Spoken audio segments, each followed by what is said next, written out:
All right, guys. I know I already said my goodbyes and whatnot, but I am just here to do one last thing. I'm going to pass it over to the big man himself. CJ, it's all good. Applaud, go nuts in chat. Give me all your emotes and whatnot. Just pop off for them. We're at $4,050. Huge pop off. Super glad that we did this. Off to CJ. Dudes! Awesome. CJ has come back to SDAT!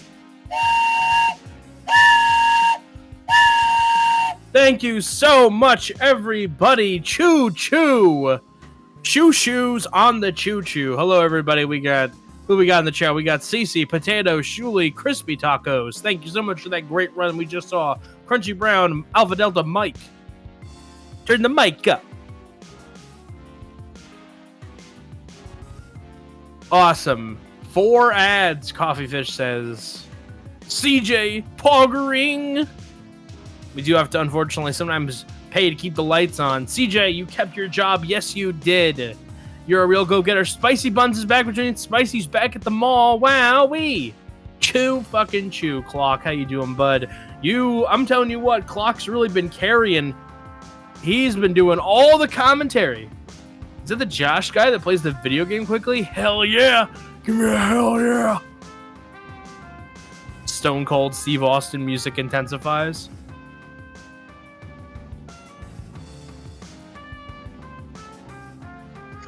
He's gonna stomp a mud hole in your ass and then run it dry.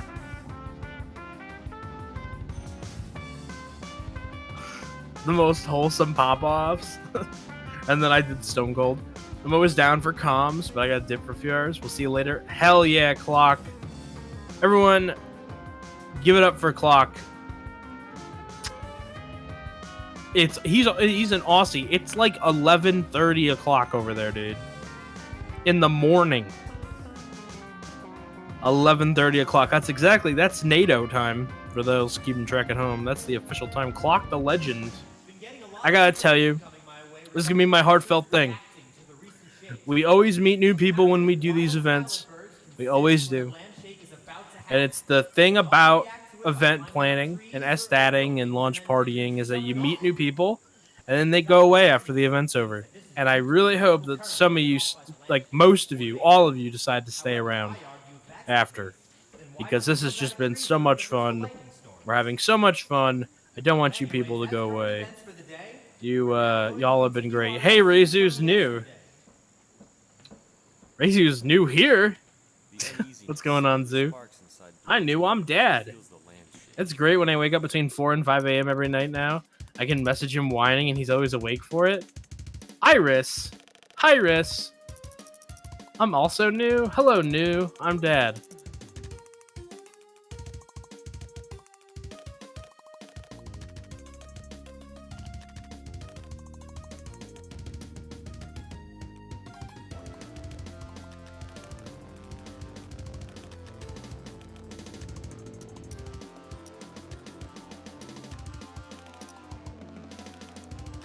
Oh, Captain, my Captain.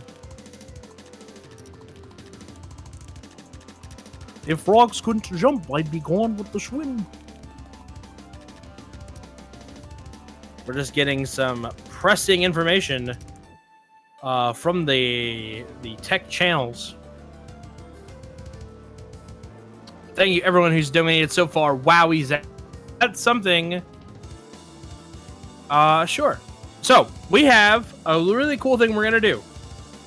We passed our launch party total.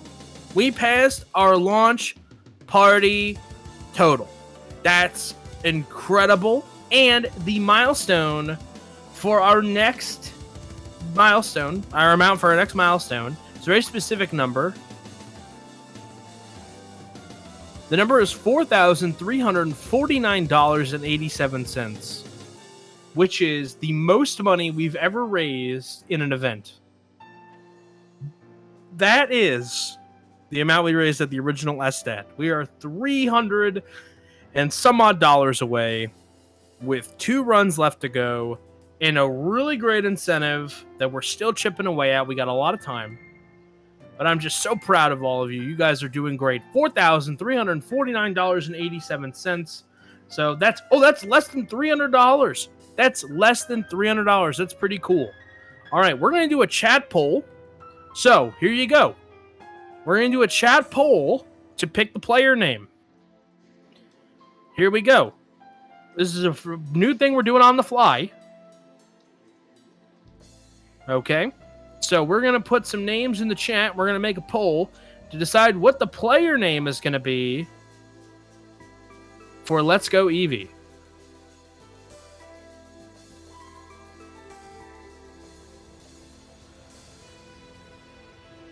You will be able to use channel points and bits to do multiple votes.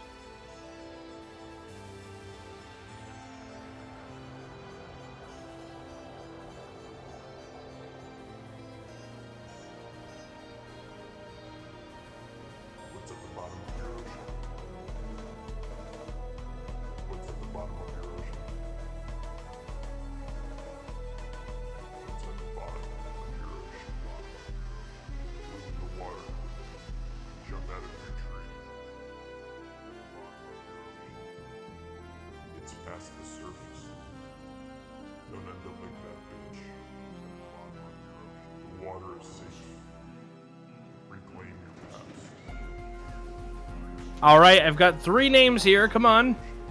Anybody is going to be allowed to vote. We have 2 more names we can put in the poll. Give me your best ones.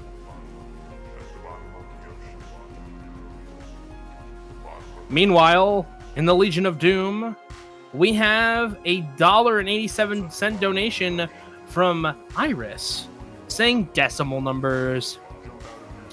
Thank you so much for the $1.87 Iris. Outrageous Josh. Hang on, is that enough characters? Or is that too many? Let's see, 9, 10, hang on. 6, 7, 8, 9, 10, 11. Okay, I think it's this. Is it 14? Outrageous Josh is in there.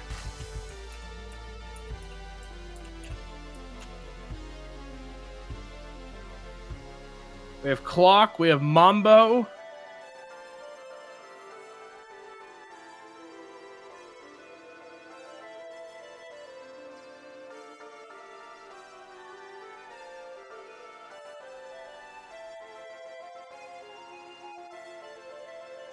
All right, we're starting the poll. Here you go. You can vote with bits. You can vote. Sorry, you can vote for free. And then you can vote with bits and channel points.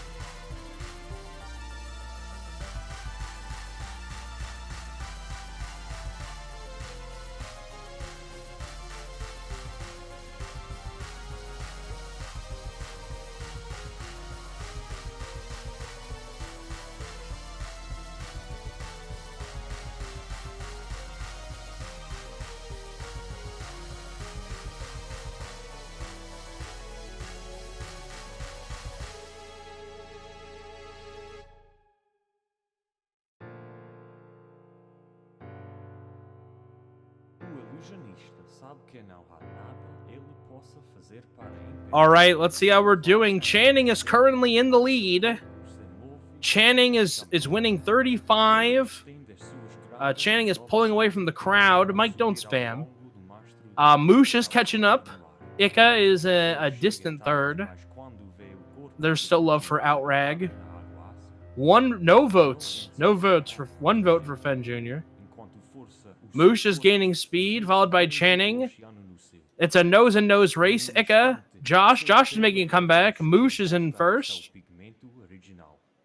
All right, a second vote for Fen Jr. came in. That's update worthy. Ika and Josh are neck and neck. Oh, Moosh is pulling out in front and establishing a lead. This is the horse racing commentary you've all been waiting for. I'll do my red. What's that guy's name? The old-timey base mailman. All right, Josh putting in second. Wow, Channing falling way back. Josh is getting a surge here. Moosh and Josh. Josh is about to overtake Moosh. All 6 of his friends playing together without him. Oh, Moosh is pulling out. People are really happy about Moosh. 254. 254 votes to Josh. 201. Channing still in the running. People have given up on Ika and Fen Jr. All right, who is going to be the winner of our race? We are going to take a pause for the cause. Don't go touching that dial. We're going to be right back, and when we're back, we will be live. Apologize. We will be live with Headstrong doing Let's Go Eevee.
We are having a slight delay, but I'll just let you guys know that it looks like the gap is narrowing between Moosh and Josh. I don't know who's going to win.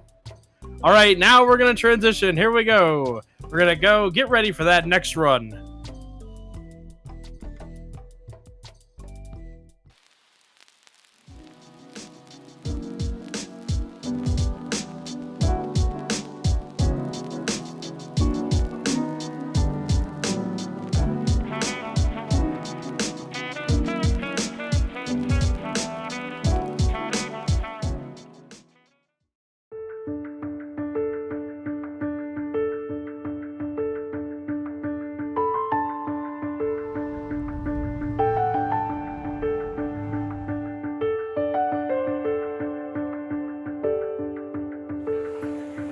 बहुत अच्छा लगता कि मेरी बेटी पहले से कमज़ोर थी, अभी नॉर्मल में वो ये खेलती है, बोलती है, चलती है।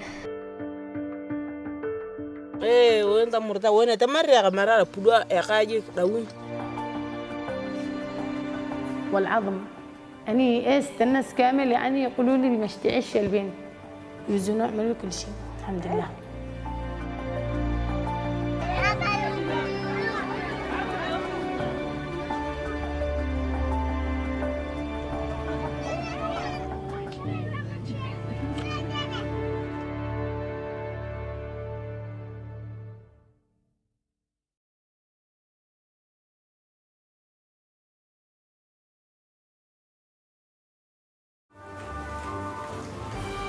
Alrighty, everybody. Welcome back. We have the results of that poll. Thank you to everybody who contributed the bits and channel points to the poll. Joining me, we have two legends of Jack and Daxter switching it up and doing Let's Go Eevee. And I'll let them introduce themselves and set the stage. Welcome everybody to Pokemon Let's Go Eevee, the obviously better of the two, otherwise we would be running Pikachu. I am Headstrong, and my co-commentator here is Outrageous Josh. Hi. Josh doesn't know much about this game, but that's perfectly fine. I'm learning as we go. That's the important part. Learning with everybody else. Yep. We're in this together, chat. On-the-job learning is the future of adult education. There you go. Alright. Now we're going to quickly make sure I find a file that I can use, because I didn't double check this beforehand. Maybe the last one's open. Yay.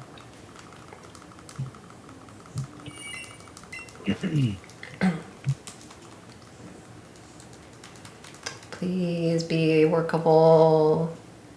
Okay, good. I don't have to go hunting. We found it quickly. Oh, before you start, I can't see your gameplay. You can't see it at all anymore? I think because of Switch channels. Oh, right. There you go. Oh. That'll probably help. Good. Cool. Alrighty. Are we all good to go? Yeah, give us a countdown when you're ready. I have all the names ready to go when you're ready. Cool. Yeah, because I'm gonna need trainer and rival very quickly. Eevee in like 2 minutes. You got it. Count us down. All right. So 3, 2, 1, go. And welcome everybody again to Pokemon Let's Go Eevee. We'll do a little more explaining to what's going to be going on with the run once we get the names taken care of at the start here. But as most people probably know, this is Professor Oak. And that is our lovely Eevee right there, all bright and shiny. All the other Eevees in the game are like a slightly darker tone to separate them from our Eevee. And we're gonna go with the girl, because why not? Alright, and now I need the trainer name. Which? Yep, the trainer name is Moosh. M-O-O-S-H. M-O-O-S-H. That's it? Yep. Cool. And can I get the rival name? The rival name is Quo, Q-U, and then as many O's as it lets you put. That sounds nice and easy, thank you.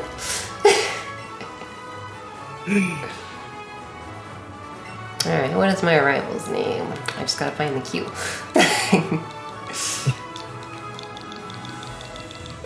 So, was this the type of game where having a longer name will give you more time loss? Luckily, very little. Everything loads, like it loads slightly slow to the point where it will add a little bit of time, but like really not that much. It's perfectly fine.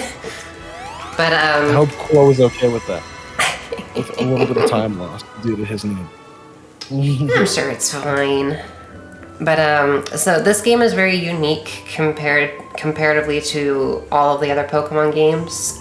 In this game, every gym that we go to has a gym requirement in order to access it.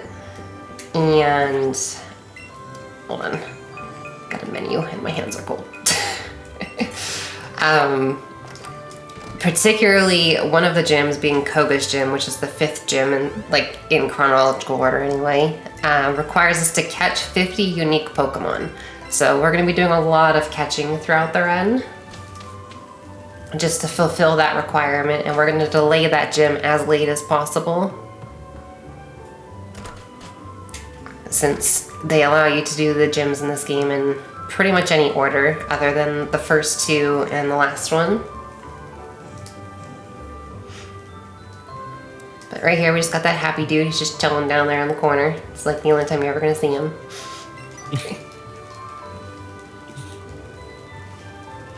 Also, catching in this game is also very unique comparatively to the other games. In most games you need to like whittle the Pokemon down by attacking them so you can catch them easier and whatnot. This game doesn't have wild Pokemon battles. It's the Pokemon Go catching, which you'll see here. So it'll always be, you just kind of throw a Pokeball basically, but you want to time it in order to get like a better throw. So you'll see there's the circle here, and you want to time it generally, not with Eevee, but generally as late as possible so you can get an excellent. That'll raise your chances of catching the Pokemon. It also gives more experience when you do so. Is it possible to not catch Eevee the first try there? You can miss, but if you hit Eevee at all, it'll always catch. Okay. But you can miss 5 times, and Oak's like, wow, you really suck at this, and gives you 5 more. But he's a little nicer. Pretty soon you run out of Pokeballs, you'd think. Yeah. I don't know. No, he's got an infinite amount. He's just got tons of them. He's all good. His pocket's a black hole dimension. Sucks he only gives you 5 then. Yeah, I know, right? Well, to be fair, we have 50 now. Oh. Yeah, you start with 50. Okay. A little more generous. So right here, there's a cutscene. We turn on cutscene skipping. You can only skip very few cutscenes in this game, but that's one of the few you can skip. It's where you're petting Eevee and Eevee comes out. It's all happy. What's Eevee's name, by the way?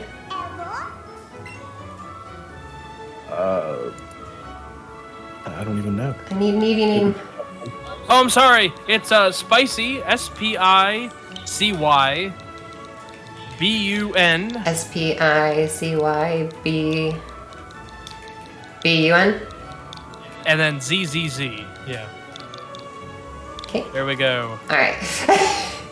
I had one job. And so normally in runs, well, I guess not necessarily normally, but you generally want to check Eevee's stats before entering this cutscene just so you can reset easier. But obviously we are not resetting, so there's no point in checking Eevee's stats right now. I can just check Eevee's stats during some fights later. And it won't be too much of an issue, hopefully. There are a few Eevee natures that are kind of terrible for this run, but they're workable enough that it's fine. But there's 25 total natures, and like technically speaking, like 12-ish of them are very runnable, and then the other ones are not so runnable. But they're runnable enough for a marathon. Shiny Eevee for your starter is not possible, but you can find a shiny Eevee later. Your starter is shiny locked or whatever, I think that's what they call it. So right here, there may be Pokemon, but typically we don't want to catch them, but Rattata wants to be caught apparently. I only catch a Pokemon here if it runs into me. So They just want to be loved. yep, this one wanted to be loved, I guess. So we're gonna catch that. So there we go. That is one aggressive Rattata. We now have 2 of 50 Pokemon. Also, evolutions count towards the counter, so we're gonna be doing a lot of evolving. Just makes things easier. But that'll actually make it so I can check my stats a little earlier too, since I'll level up on Pikachu instead of leveling up on a fight a little bit later. So we're gonna come up here, we're coming up here to get Oak's parcel so we can bring it back to Oak. And there's a nice little convenient thing in this game that they let you teleport back to the lab, which in the original games you could not do. You had to walk all the way back. So Time save. Nice. nice. Convenience. They wanted to be nice. Got a happy Eevee on our head now. Eevee will ride on our head for the rest of the run. Oh, Eevee. And Eevee is 15 pounds, so imagine carrying 15-pound Eevee on your head for 3 hours. Oh my. Your neck is gonna be brolic. So right here, we're gonna do the typical Pokemon rival battle at the start. Hey, we got our first Pokemon, we should fight each other. And Okay. this is where we're gonna find out if our Eevee has good attack or not, which is very important for the run. The last marathon I did had minus attack, and that was kind of brutal. So let's see what we got here. Oz champ. Neutral. Okay, that is perfectly fine. Woo.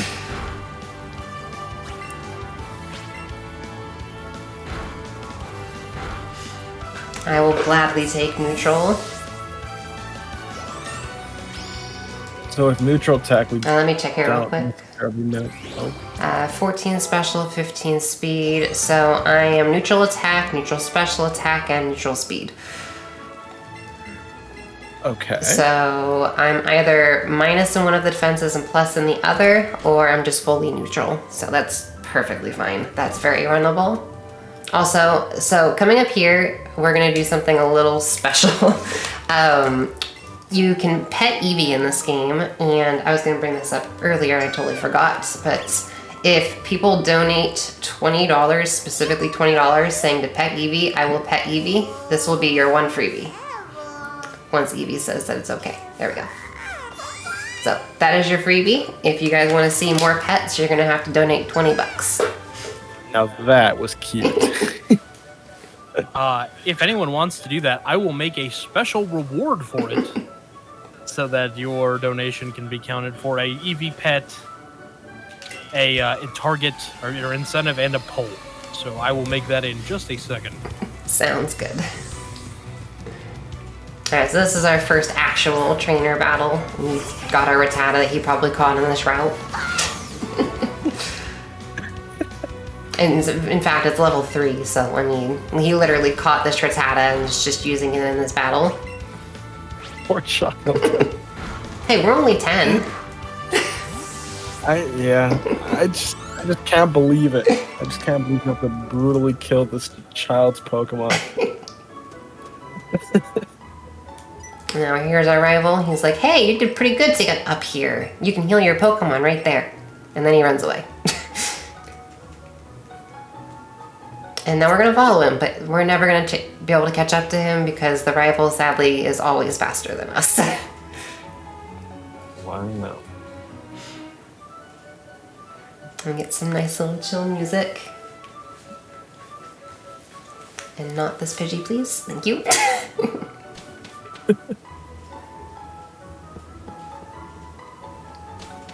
Alright, so here in Viridian Forest, again, normally this is where I would have been checking Eevee's stats, but because we caught Rattata early, I don't have to worry about it anymore.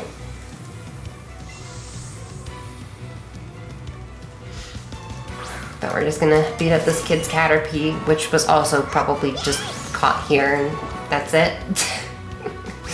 You should probably go fight the other kid. They're probably in each other's league a little more. I don't know, a Caterpie versus a Rattata. I think the Rattata is probably gonna eat the Caterpie. Probably.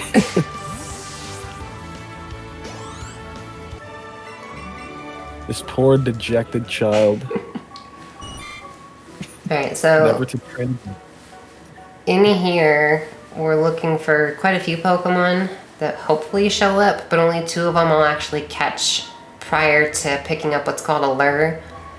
When you use a lure, it makes Pokemon spawn more often, and it also fixes their level. So instead of it being random between levels 3 and 6 here in the forest, it'll always be level 7. So higher level Pokemon for us to catch, more experience, and quicker to evolve. But if we find a Pikachu or a Bulbasaur prior to picking up the lure, I will catch them before the lure, and then throw them in the bank. Or in the box, rather. This Pidgey no sand attack. Used it, of course. Please hit. Thank you. Sand attack lowers your accuracy, so your 100% attack is no longer 100%. And you have to hope that you hit. How much does it go down? I don't remember. Weird percentage stuff. But right here, we just picked up the lure. We still have that Rattata. We're gonna shove the Rattata in the box forever. Never to be seen again. And now we're gonna go catch some Pokems, hopefully. If what we... So you can catch Pikachu here? Yes. Although things are not... What the heck is this RNG? It's terrible. Alright, so here's one Pokemon. We're waiting for the new ones to spawn so that they were actually the higher level. I need to catch a Weedle and I need to catch a Caterpie at the bare minimum, and a Bellsprout or Bulbasaur. In order to access Brock's gym, you need to have a grass or a water type Pokemon. However, you literally cannot catch a water type Pokemon prior to Brock. The only way to obtain a water Pokemon before Brock is through trade. What? Yep. That's pretty rigged. I don't know. Okay, there's a Bellsprout. There's that Caterpie over there. I'm gonna have to wait out a late Caterpie, I guess. Caterpie's being dumb. But let's catch this Bellsprout. So right here, we just pulled out the second trainer. It's what just spawned in the middle, just randomly. You can double catch in this game, which will basically like fuse the Pokeballs together to make it an even higher chance of catching. It also gives more experience for double catching over doing a single catch.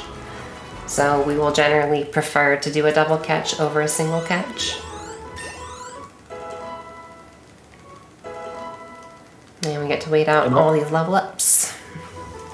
The Pokemon being like bigger or smaller give you more experience, right? Yes, so if a Pokemon is glowing red, like there's like the red shiny thing around it, you'll get more XP, or if it's shining blue around it. They both get the same amount of XP, it's just one means that it's tiny, one means it's huge. There's also a rare occurrence when you're catching the glowing Pokemon that they can be super huge or super tiny, and that gives even more XP. But that you can't tell until after you've caught the Pokemon.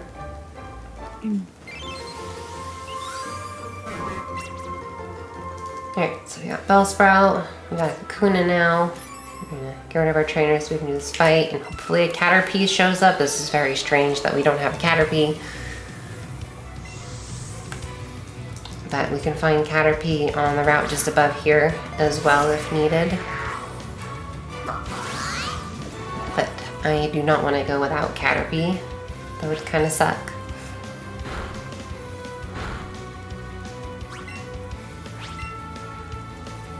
Alright, then we go down with the Metapod. The level 3 Metapod. Pretty much everyone at the start's just got level 3 Pokems. Alright, we're gonna have to get Caterpie up here. So Pokemon up here are level 9 instead of level 7 underneath the lure. So it'll give a little more XP if we find it. Caterpie, there you are in the corner. Good. Nice. Could I butt in really quick? Yep. We have a $20 donation from Anonymous saying, "One pet, please." We have another $20 donation from right after you said it that says, thank you for what you do. So thank you for what you did. That's very appreciated. So that's 2 pets in the queue. 2 pets, sounds good. I will do a double pet after we get out of this menu then. Alright, so we are minus special defense and plus defense. That's fine. It'll be a little scary in the mid-game, but we'll be fine.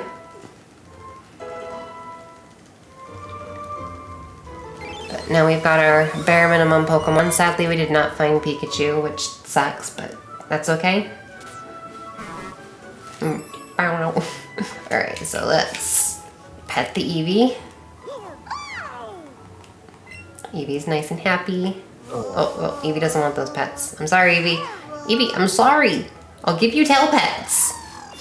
There's 1 pet. And 2 pets.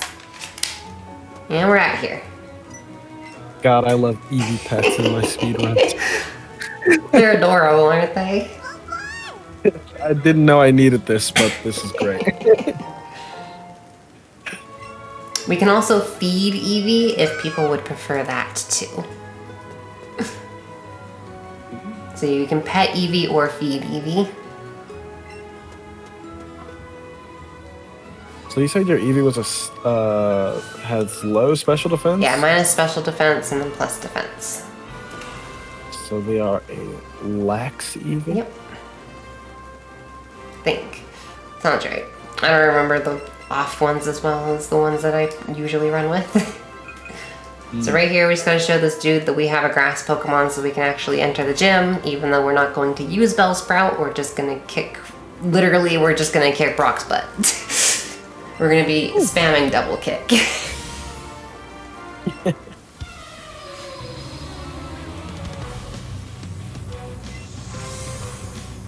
So here's Brock, the very first gym leader. He's got a Geodude and an Onix, which Evie will take care of very nicely. The reason why we wanted specifically level 10 is so we could get double kicks, so we can breeze through this gym. Makes life much easier.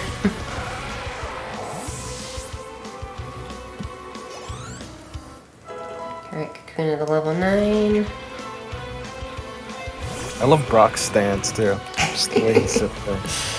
He's got his arms ready to go.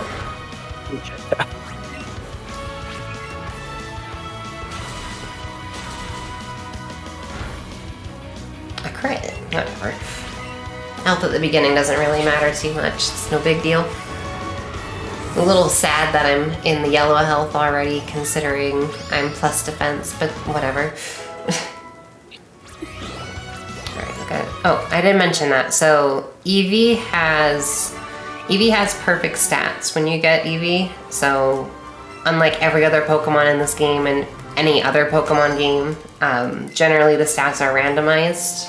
Like there's 1 to 31 that the stats can be basically, but Eevee is 31 in everything, so Eevee just has perfect stats. The only things that affect Eevee stats are the nature and what are called AVs. AVs are specific to Pokemon Let's Go. Basically, every level you get a random stat up in any of the stats that can be influenced by your Pokemon's characteristic, but we don't know what characteristic Eevee is, so we're just kind of watch the AVs and see what they do. But they can pretty heavily influence how the run goes based on where those go.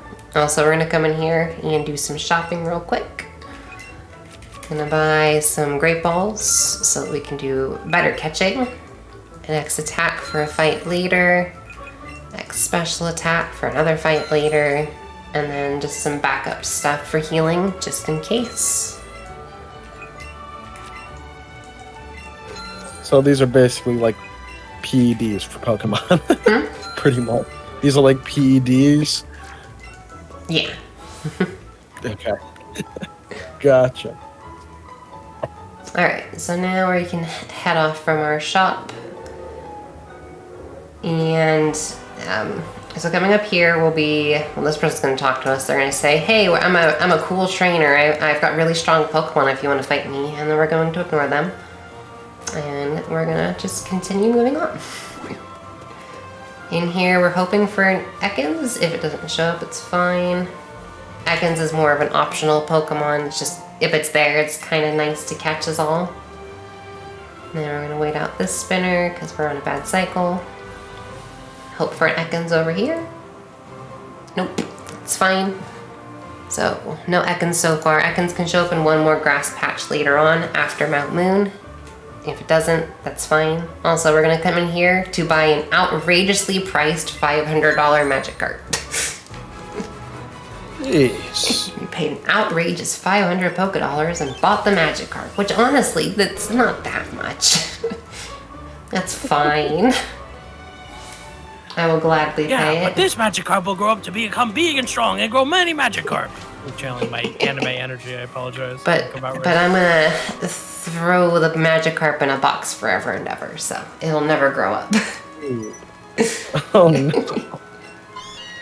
You're just throwing them all into a dry well. Yeah. This is some Silence of the Lambs speedrun tactics. I mean, we don't need them. We don't need them, they go in the box. Speaking of, This is a spin-off, though. we're going to enter the menu here and toss the Magikarp and the Bellsprout in the box. We still need to evolve the Kakuna and the Caterpiece. We're going to keep them. We're going to teach Headbutt to Spicy Buns. Over Tackle, since we don't need Tackle anymore. And then we're going to use the Lure so that we can hopefully find some good Pokemon while we're down here in Mount Moon. We're looking for Clefairy, Paris, and Geodude while we're here.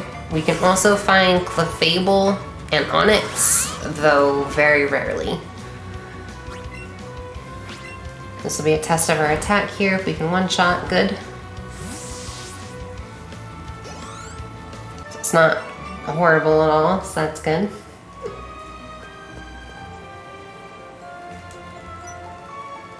Right here, we're gonna kind of chase Jesse and James. They start a lot of cutscenes, which when you enter cutscenes like that, it despawns all the Pokemon are around. So you kind of hope that I'm not catching the Chansey. You kind of hope that Pokemon don't spawn just before you enter, because otherwise they'll despawn. Chansey can show up at any point in the game. It's completely random. And it's a terrible catch to do, especially when on a lure. It gives a lot of experience. There's a lot of Geodudes. I'm kind of hoping for a glowing Geodude, which is why I haven't caught one yet. The freak is this RNG? I'm getting some terrible RNG. That's okay. Alright, we're gonna catch the Zubat since it ran into me. Make it stop moving around so much with a Nana Berry, so it just chills at least somewhat in place.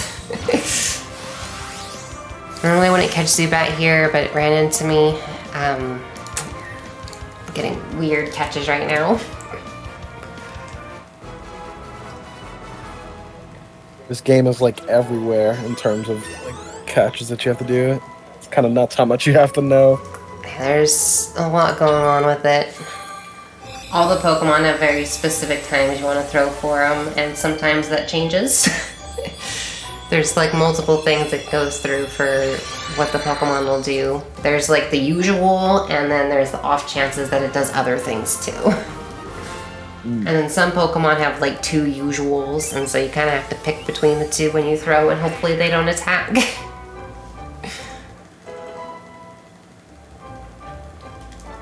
Alright, I'm just gonna catch one of these Geodudes just so I have a Geodude. I also need to make sure I get to level 15 before Misty, so I'll just guarantee we have a Geodude, because you need to be 15 in order to access Misty's gym. Okay, after the Geodude. Usually Geodude attacks very quickly at the start, and then you throw while it's attacking, kind of, but we got the secondary version of it there. Okay, so Kakuna's done. We're level 12, it's not the greatest. If we don't get to level 15 before Misty, I'll have to go out of my way to go elsewhere, which I'd rather not do, but if I have to, I'll do so.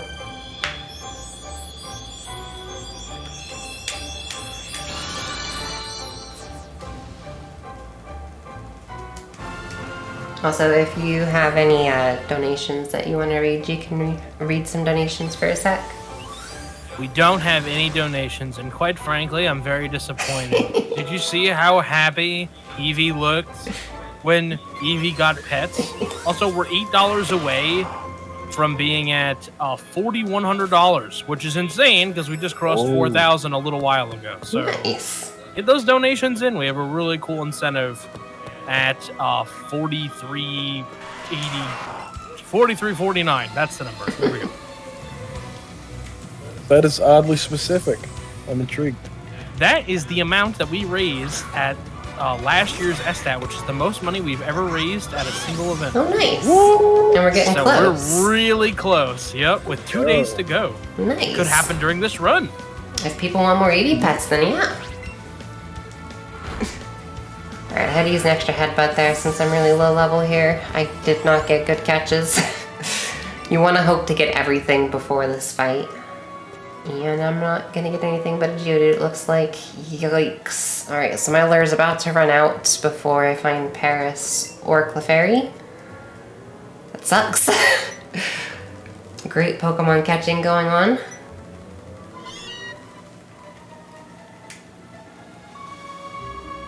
Come on, Paris. Come on, Clefairy. You know you want to show up. Okay, here's Paris. Please be a high level. Please, please, please, please, please. Be 10? Ah, 7. Dang it. Alright, I'm probably not going to get to 15 before Misty, so I'll just have to deal with that when that comes around.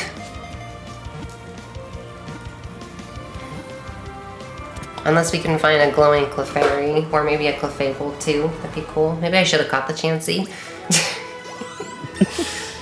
It's not a very good idea, but... I said it'll come around again randomly, right?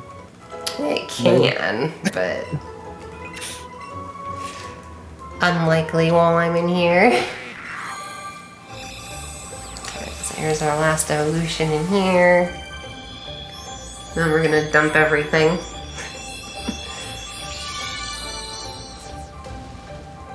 We're gonna keep one Pokemon though, because there's a double battle at the end of Mount Moon that we need to do with Team Rocket. Probably keep the Butterfree. As long as Butterfree doesn't get to level 13, it's okay. At level 13, Butterfree tries to learn three different moves, which is obnoxious.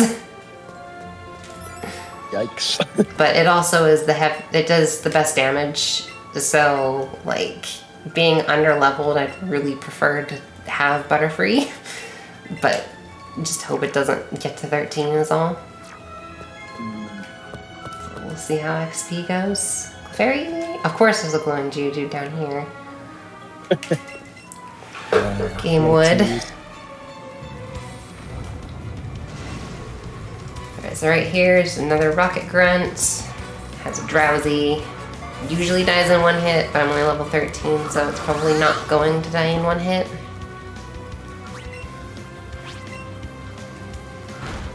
Nope. Yeah, at least we avoided the hypnosis there, didn't get put to sleep.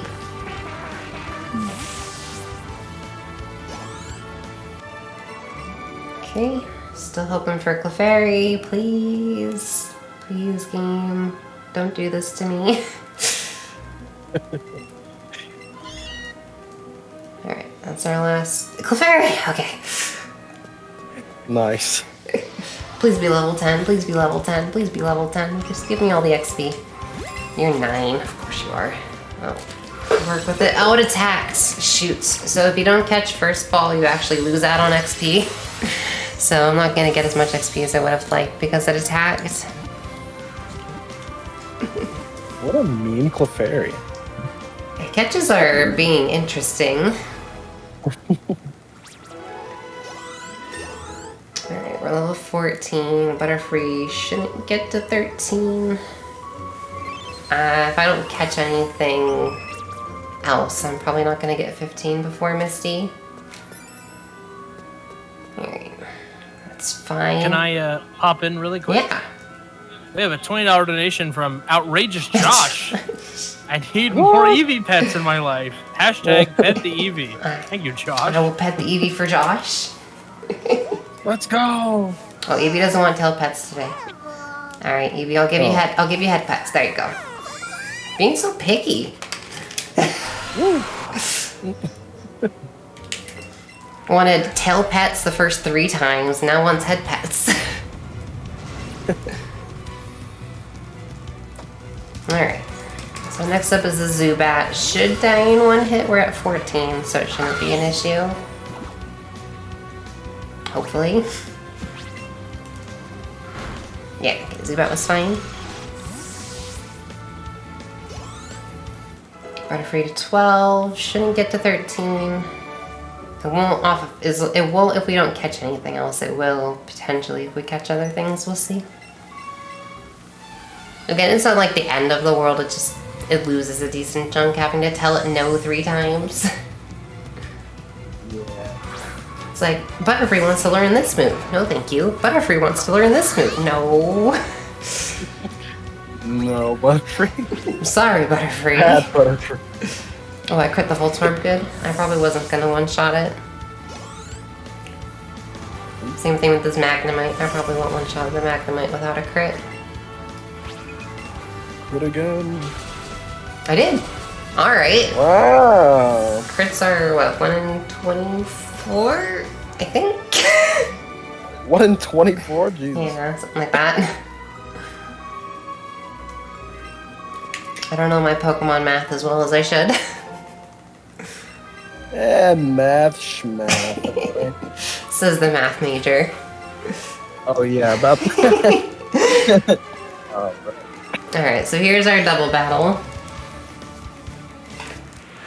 That we're keeping Butterfree for. It's the only reason why we have it.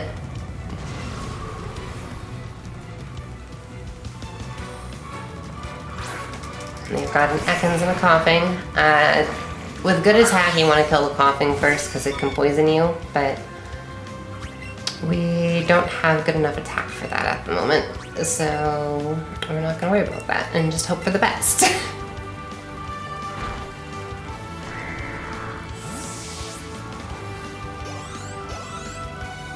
Okay, good, use Tackle. No worries.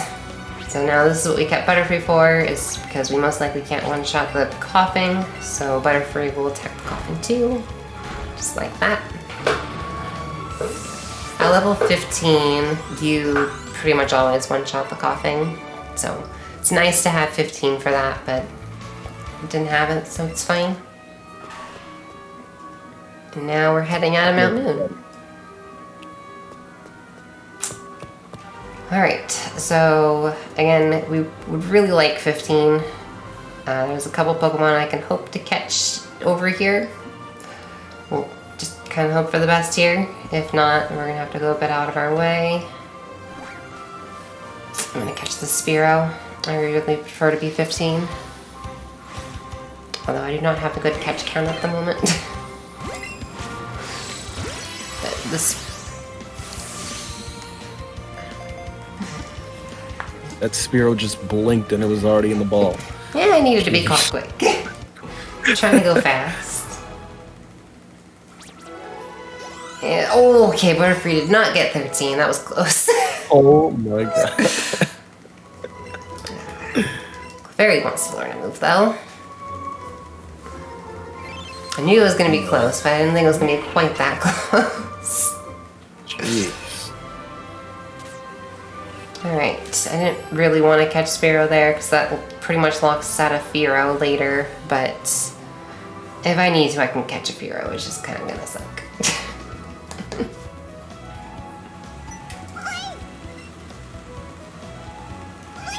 Alright, so coming up here, we are going to teach Eevee a bunch of very OP moves. Since you can't evolve your starter, they decided to be very nice and allow you to learn these moves here. So Bouncy Bubble is a water type move that will always heal Eevee for a percentage of what you dealt. Buzzy Buzz is an electric type move that always paralyzes, which is really good for if you're a little bit slow. You can slow down a Pokemon that you're attacking so that you go before it. And Sizzly Slide is a fire type move that always burns, so you can that'll lower the attack of the opponent's Pokemon. So very useful moves. Jeez. And then we will very heavily abuse. We're gonna deposit everybody. And then, oh, I didn't want to go in the box. And now we're gonna heal Evie. Yeah, they're all, it's either 90 attack or 100 attack for all of the moves. I think 90? Again, I don't remember all my Pokemon math properly. Probably should, but...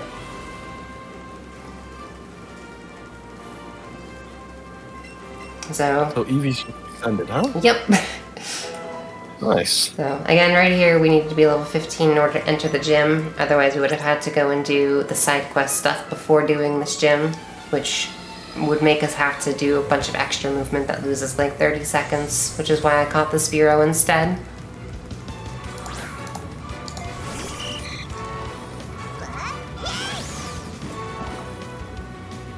Alright, so again, we got all these nice OP moves, so we're gonna use them. Goldeen, we were hoping to kill in one shot, but it's fine. It missed its attack anyway, even though it hit through the paralyze. And then up here is Misty. Misty has her very iconic Psyduck and Starmie for her Pokemon.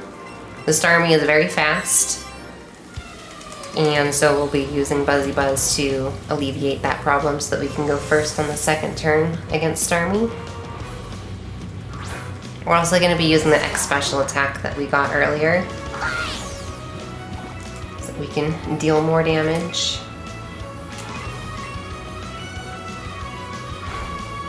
This is one of the places where minus special defense is a little scary, since everything here is special attack.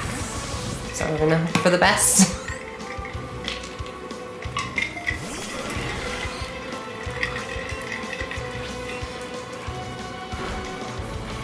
Good. Didn't get burned either, although I missed the attack that it did. But Starmie can either use Scald or Psywave. If it uses Scald, it has a 30% chance of burning, which sucks when you're in the water gym and you have to worry about getting burned. But she gives you Scald afterwards, which is awesome, I guess. We just don't use it for a very long time.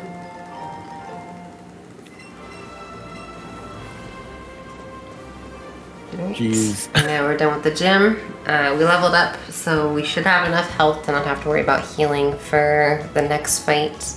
Well, for many fights, actually. Because you want to try and avoid being in the menu as much as possible. Just because menuing is slow, you know, the usual.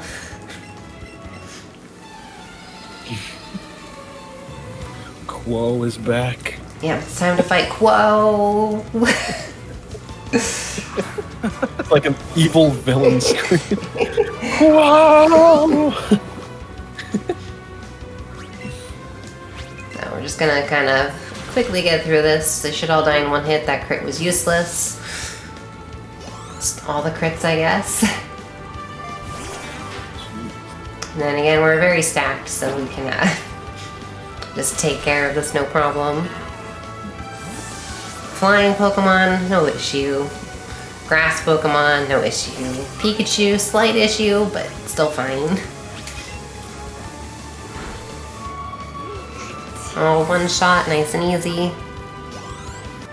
Now, coming up is probably the least interesting part of this run, being Nugget Bridge. There are 6 trainers on this bridge, and every single one of their Pokemon are going to die in one hit.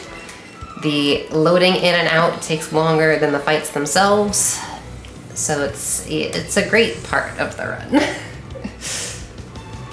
So basically, you just walking up to Nugget Bridge and you tell each of the trainers individually, you will die in one hit. Yeah. That is. Normally I would just use Headbutt, but because I used Headbutt earlier, I needed to save a Headbutt there. So now that we've saved one, I can Headbutt the next Pokemon. Because you don't even have to use the effective move, like the super effective moves against these Pokemon for the most part. So just use what's not super effective so you don't get that text generally. With the exception of one Pokemon, or 2 Pokemon. So now we're gonna headbutt the Psyduck. Would the Nugget Bridge be a decent time for a interesting donation? Yes. We got a $20 donation, which is going to satisfy another pet, the Eevee, but it appears to be the beginning of the Pokemon rap. And so I'm going to do my best, because I haven't heard the Poke rap in a long time. Electrodew, Diglett, Nidoran, Mankey, Venusaur, Rattata, Fearow, Pidgey, Speaking, Jolteon, Dragonite, Ghastly, Ponyta, Vaporeon, Poliwrath, Butterfree! Catch 'em, gotta catch 'em all. Gotta catch 'em all. Pokemon! So if you want to continue the Poke rap, I guess. Well, I was already continuing it in my head. People, But I'll pet the Eevee. people in the chat. Alright, so here's another Eevee pet for the $20. Reminder for people, Eevee does not like these first pets at all. Eevee, you're losing us time. There we go. Reminder, $20 gets you an Eevee pet for those who want Eevee pets, because they're adorable and you need them. We can also feed Eevee if you would like to see Eevee get fed instead. Any feeders in the chat? Don't answer. Plenty of extra berries for Eevee to feast on. So that Meowth knows Fake Out, which goes first and then makes you waste your turn. It usually uses it. Luckily it didn't that time, so saved us a little bit of time there. Nice.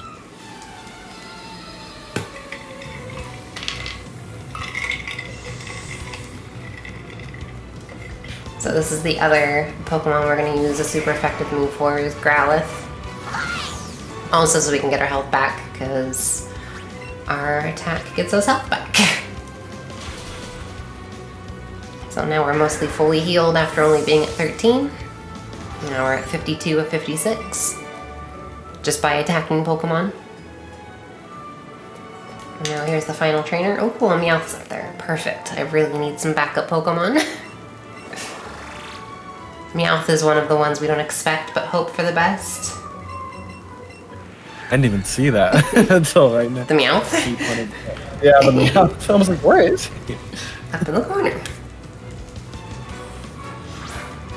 Alright, so I'm using a super effective move for the Zubat instead of Headbutt here. Just for safety reasons. Make sure I don't accidentally use too many headbutts. Wastes like maybe half a second, if that, on this fight, since we're using Buzzy Buzz on this coughing anyway. Hopefully it dies in one hit. Ah, dang it. Come on, coughing. Just bouncy bubble and get a little health back, I guess. His coughing is in his dying breaths. And you're just berating him. Needs to die faster. Well, okay, Pokemon don't die, they faint. Generally. Yeah. Most of them do, yeah. Oh, and the Venonat, perfect. Alright. Both the optionals I want here. I would prefer to get the Meowth first, though. Meowth's an easier catch. That way I can double catch for the Venonat. Or Meowth's going to attack and jump over my Great Ball. You suck. How could you? Heckin' Meowth. Trying to tell people you're an easier catch. Still an easier catch, honestly, even if it does that. So Venonat likes to sway back and forth, and it's very difficult to actually get a decent throw on a Venonat. It's quite obnoxious. Oh, why did you miss the Venonat entirely? Hold on. Time loss. We spawned a Psyduck, but because my catch count sucks, I'm actually going to wait for a later Psyduck. That's Venonat swaying back and forth. As you see, I missed the circle because it swayed to the side right as I threw. Yay, Venonat. But at least it stayed in the ball, so we lost out on XP, but at least we got the Venonat.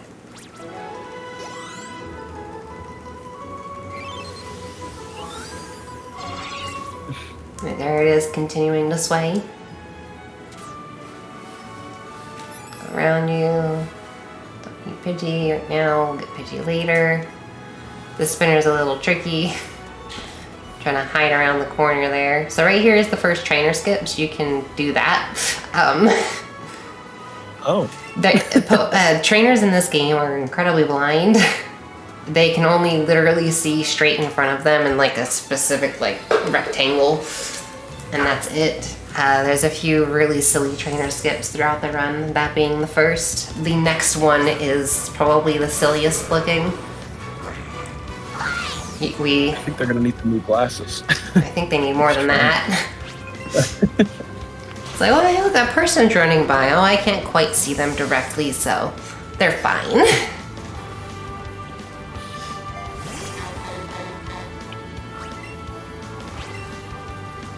So again, just more easy, quick kills here with our OP moves.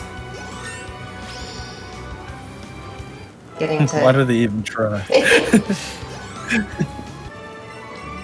They need to work at being better Pokemon trainers. Yeah, I don't know if it's gonna do much for them if all they do is just die. So right here is the kind of iconic, I guess, Bill as a Nidorino, because he was working on his teleporters when his Nidorino got in the other one while he was testing from the other side, and he ended up inside the Nidorino. So currently him and the Nidorino are one.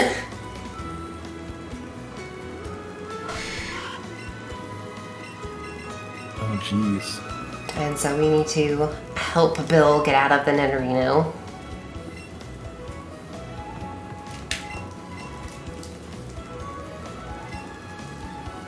And we can't skip this, this is required because he gives us a pass so we can get on the SSAN leader, which is required to get cut, which is required to access some areas. So, things you need so you can get other things you need.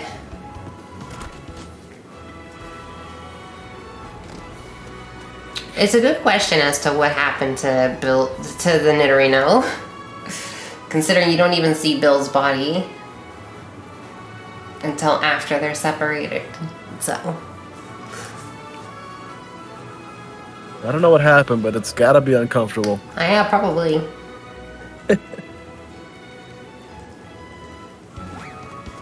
Yeah, where did the Nidorino go? We'll never know. I don't like that. So, coming up here is probably a part that people enjoy the most about this game, which is what we like to call Detective Eevee. So, Eevee is going to be a great detective here and figure out what happened in this house. Gotta check out this chair and table here. Something happened. Oh, look, there's footprints. I'll follow the footprints over here. Oh, this looks fine. Keep following this way. And Evie found the giant hole in the wall. Aren't you guys so proud? Very proud of you, Evie. Finding the hole in the wall. It was very hard to do. Not enough evidence. We couldn't have done it. Only the great detective Evie could do it. True.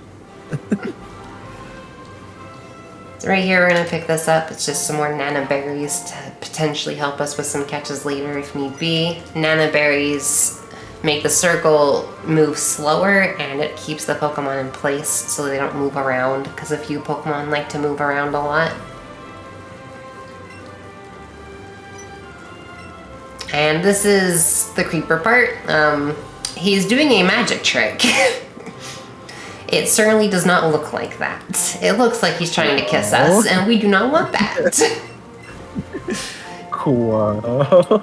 Supposedly he's doing a magic trick with some revives, pulling the revives out from behind our ear, you know, very friendly-like, but he's totally trying to kiss us. And we say no. This dude needs to work on his game. That was awful. Has anyone ever fell for the old coin behind the ear trick? Even Evie fell for it. And Evie was on our head. And nothing ever gets past Evie. So right here is a hidden nugget. We're gonna pick it up so we can sell it later. And then at the bottom down here is another lure that we'll pick up so that we can use it immediately, basically.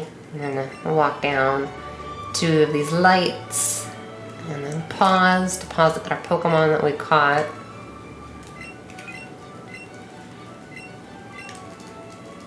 And then we're gonna use the lure. So here we're hoping to find Pidgey, Vulpix, and Jigglypuff, and also hopefully Abra, but Abra's not required.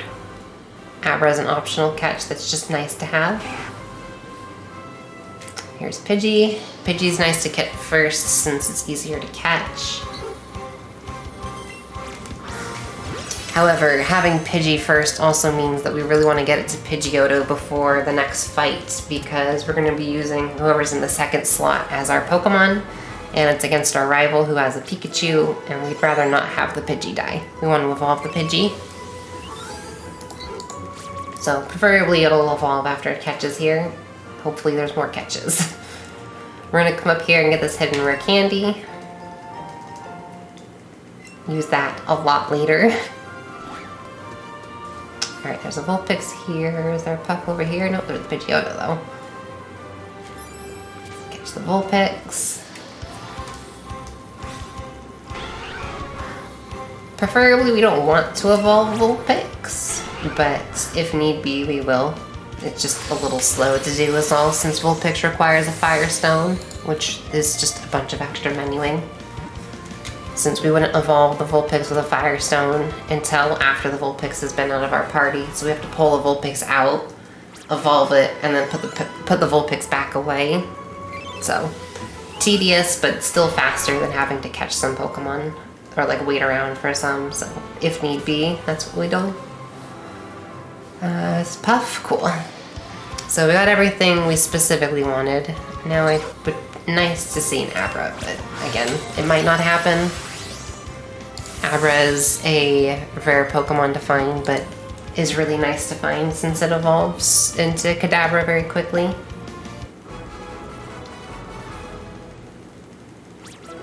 Should be plenty of XP for the Pidgey. Good.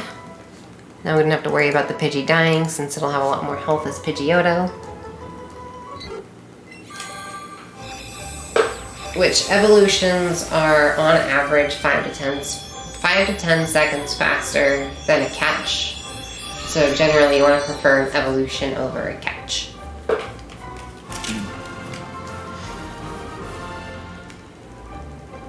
It's weird, I feel like I have so many Pokemon, but at the same time I've got so many Pokemon I shouldn't have yet.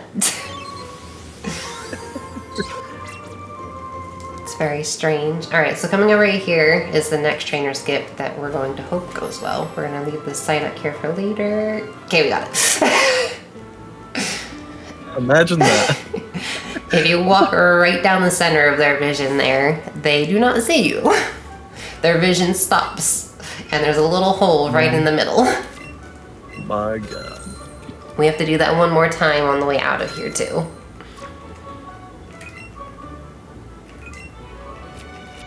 Alright, do some shopping here.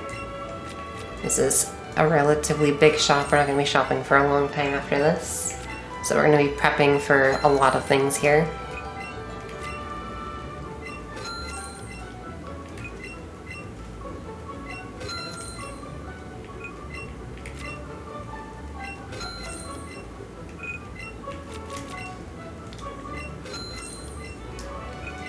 Okay. So basically we got more great balls so we can do more catching. We got super potions so we can heal whenever needed. A bunch of X attacks, a bunch of X specials for doing more damage. With Eevee throughout the rest of the time we're going to be using Eevee because we will be trading out for a Starmie later. And we got some lures so that we can catch more Pokemon. And a repel, mostly just for menuing's sake. The repel is just kind of there to make menuing better, but is useful if needed. And then we got 2 escape ropes so that we can get out of 2 locations quicker instead of having to backtrack through them. Yeah, but you only have $4 left as well. Yeah, now we're very broke. But we're also not going to be shopping for a very long time, so it's all good. Like, not for another hour and a half. Also, something to keep in mind, since it'll be coming up in just a bit, I have done the first 2 gyms, and I will not be doing another gym until the 7th gym. So we're just going to be kind of doing all the story stuff while ignoring every single gym for a while.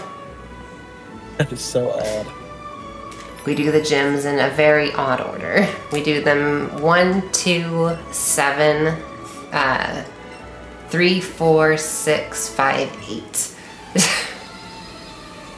Huh.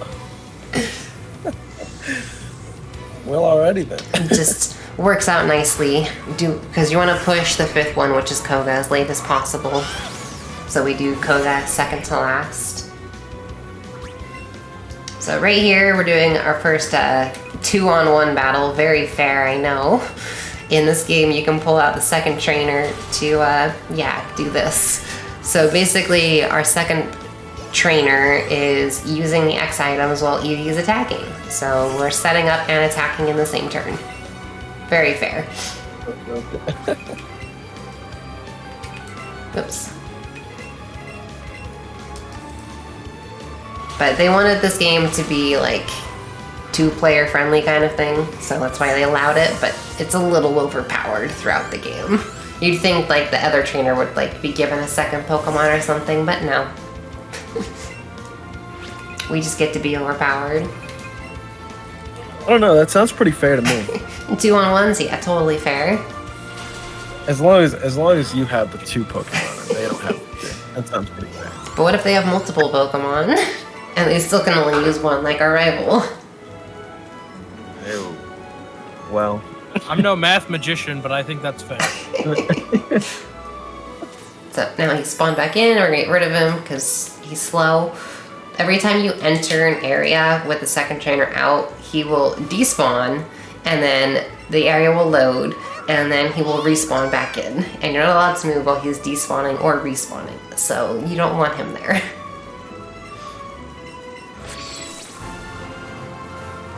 You only want him there as needed, and then you get rid of him.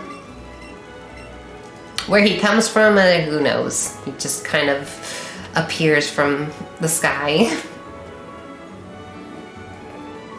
I'm pretty impressed with the fact that he chopped down that tree or that plant, and it just completely disintegrated. Yeah, and you gotta No remains. well, and you gotta wonder too, because you just taught the rifle chop down too. So did he teach him on that plant, or did he teach him somewhere else?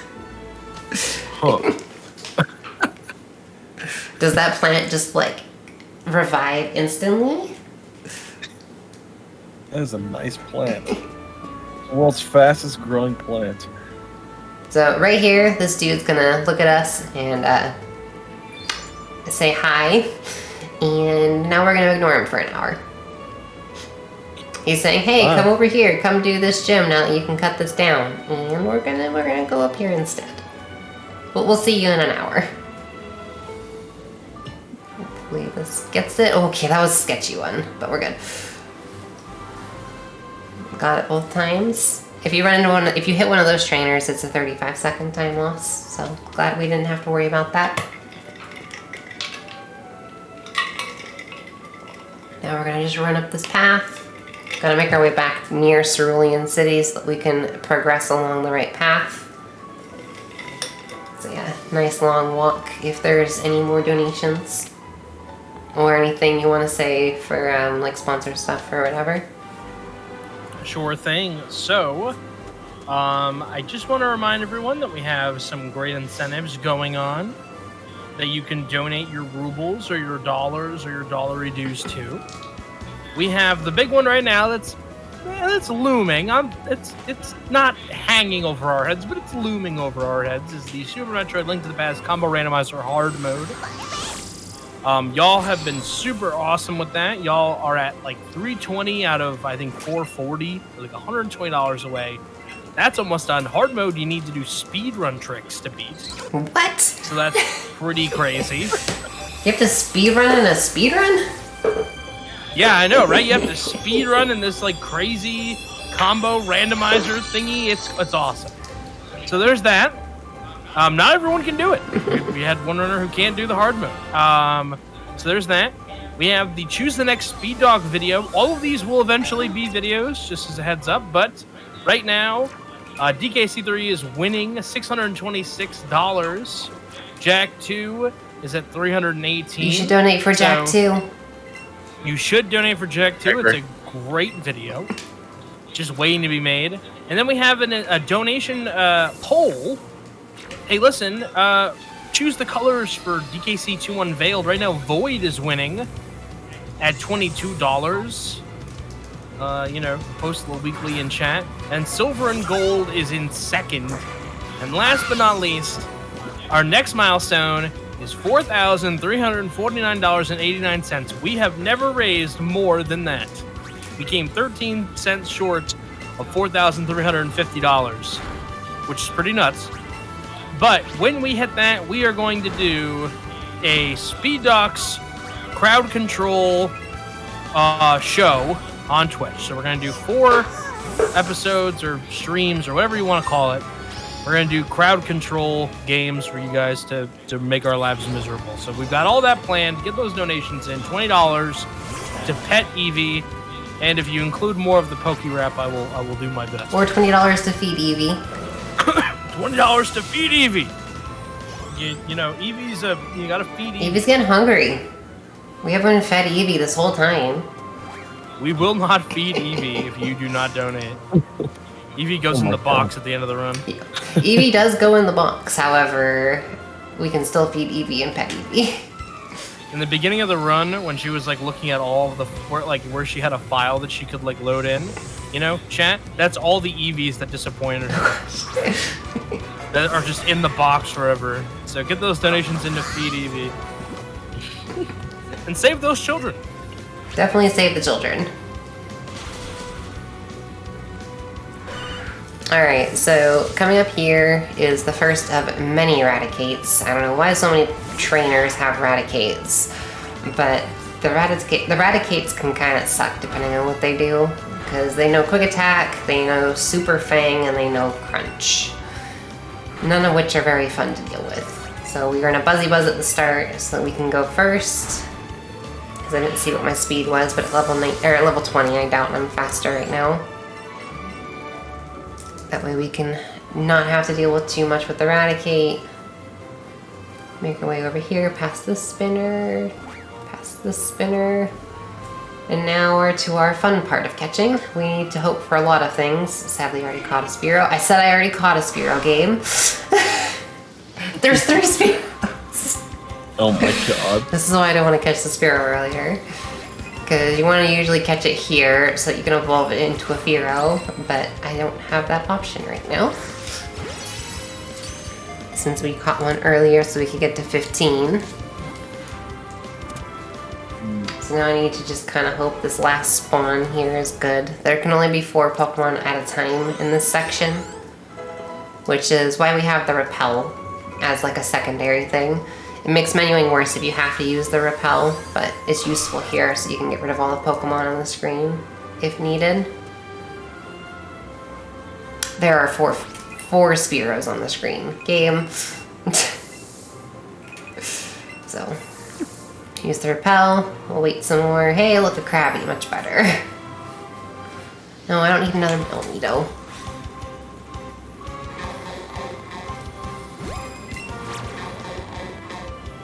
So I usually use a Nana Berry for Krabby, but I totally forgot to, but we got lucky it didn't move.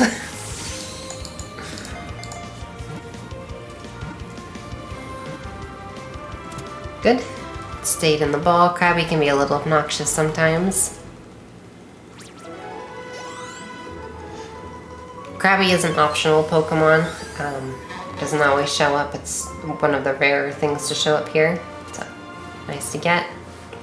I do need to catch Eradicate, though I would want this first. Perfect. I was just about to say I want the other Nito first. Because we caught the early Rattata, I need to catch Eradicate. But it's nice to just get all of the XP on things that I need. So now that we have both Nitos, I can catch the Eradicate, and they'll probably both evolve from it.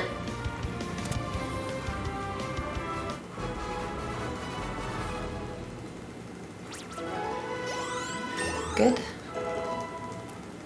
Because catching the evolved version of Pokemon give a decent chunk more XP than their unevolved counterparts, but they're also harder to catch, so.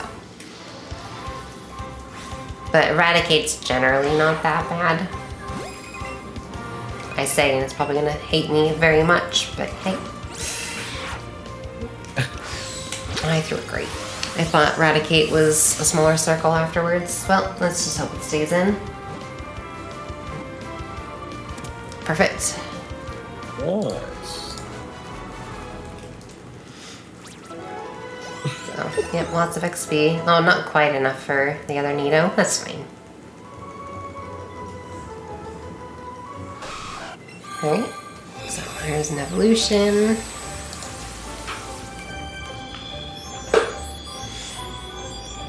Nice chill waiting time during evolutions.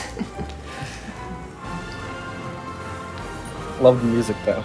Yeah, it's nice music, nice, and just wait. Although at the same time, it's like you want to keep going. Yeah. It's like, do you want this break? Well, too bad, you're having it anyway. Right, don't need anything else up there, so I'm gonna head on down here. So this is unique comparatively to the originals here as well. Usually there's just one rocket and now there's 4, and they wanted to show off the Elite 4 earlier, so Lorelei will come on her Lapras, and we get this very quick look up on the Lapras, because obviously Lapras is huge. And Lorelei is going to take care of 3 of the rockets, we get the 1. That seems fair. I mean, Lorelei is an Elite 4 member, to be fair. Yeah. We are... She should just take all 4 and let us see. Exactly. Just, why do we even have to worry about this one? Why can't she just do it? Alright, so we're not faster than the Shradicate, but we do enough to kill it in 2 hits. So that's why I didn't use Buzzy Buzz this time, since I figured I would kill in 2 hits.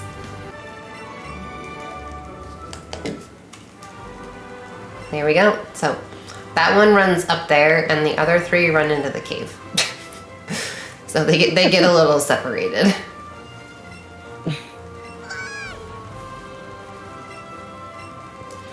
They obviously have not mastered the buddy system. No, that one just ran away from us and was just like, nope, I'm not going past Lorelei.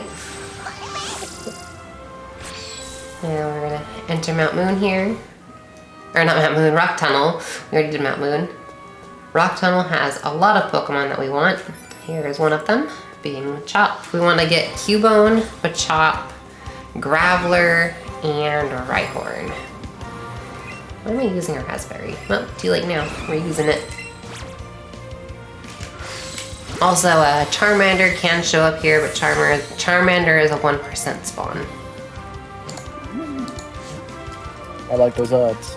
Such great odds. If Onix spawns after I get Ultra Balls, I might catch Onix as well. But catching Onix with Great Balls kind of sucks. But with an Ultra Ball, it's generally okay. Onix's hitbox is like way up high compared to everything else, and it's awful. It's very hard to even get it in, like, just any part of the circle properly.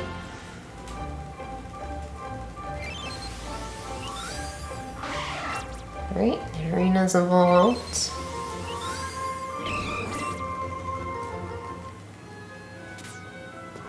So we're gonna do a menu here.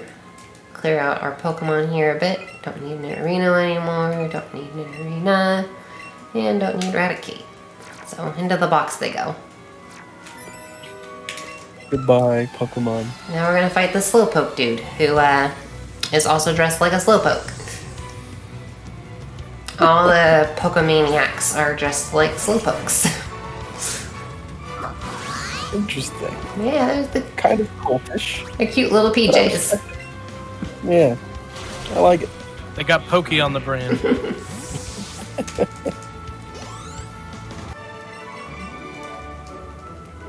That was a nice I love grin. his little beautiful face.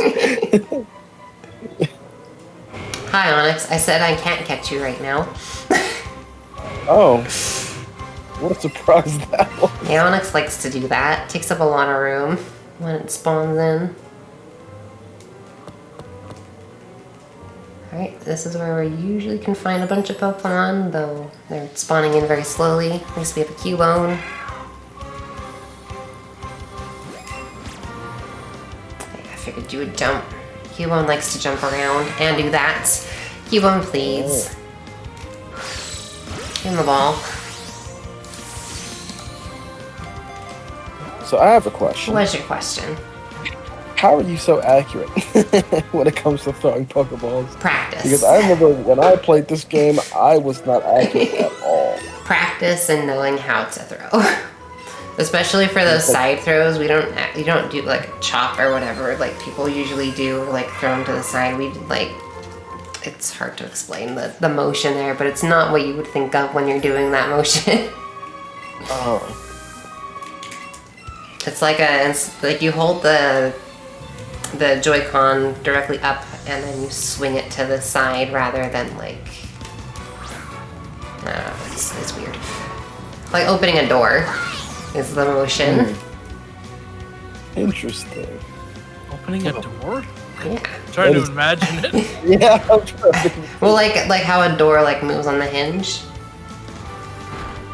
Oh, okay, yeah. It still seems really weird. And not intuitive No, whatsoever. it's not. That's not how they teach you to throw to the side. But it works. So there's another Pokemaniac taken care of with its giant Kangaskhan. Keep running through here. So right now we're hoping to find Graveler and Rhyhorn. This Onyx is very much in the way. Jesus. I said not right now, Onyx. That Onyx is massive. Yeah. Graveler, Rhyhorn, where are you hiding? Oh, that's just another Machop. There's another Onyx. Rhyhorn, did you have to spawn over there? Okay, one spawned right here.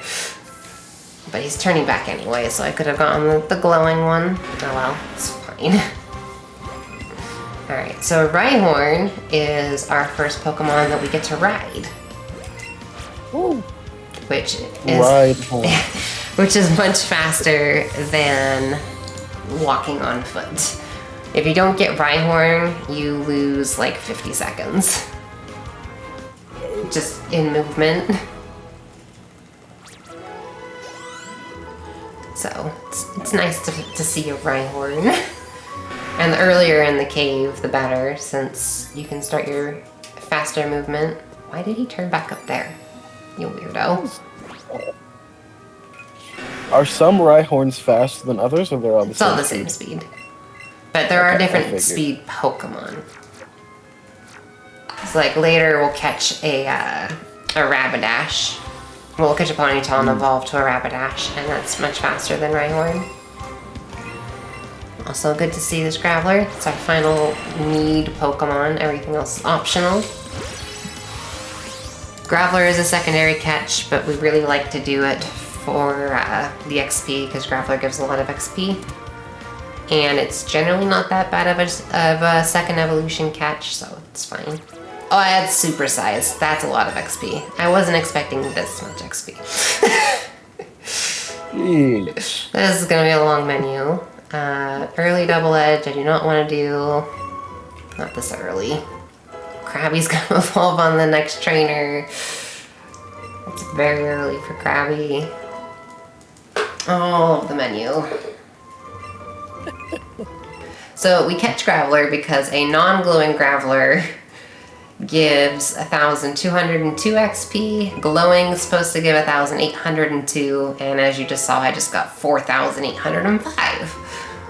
So that's what happens when you catch a supersized Pokemon. Jeez. Alright, now we can do this fight. I didn't even need to heal before this fight because of that, but I already healed, so whatever.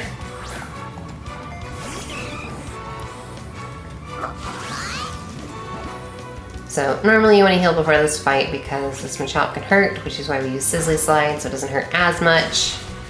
But because I'm level 28 now, when usually you're like 25, it doesn't do very much. Because the game decided I need to be incredibly overleveled. I'm gonna have a Kingler already. That's ridiculous.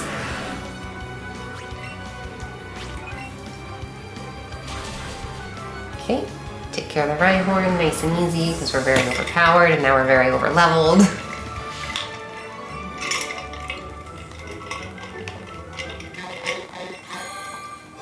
Okay, there's Kingler. Also, if people are wondering how I keep track of all the Pokemon, we have a tracker that we use. So, nice and simple, just click on the Pokemon.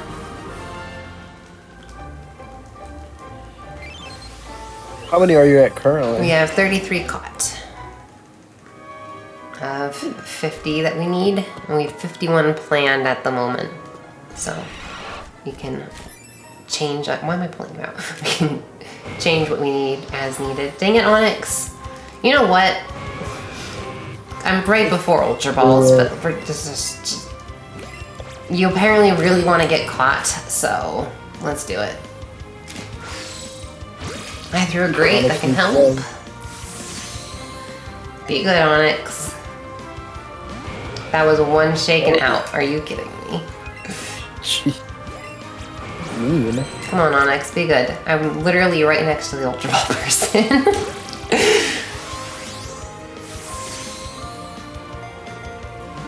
Come on, Onyx. Nope.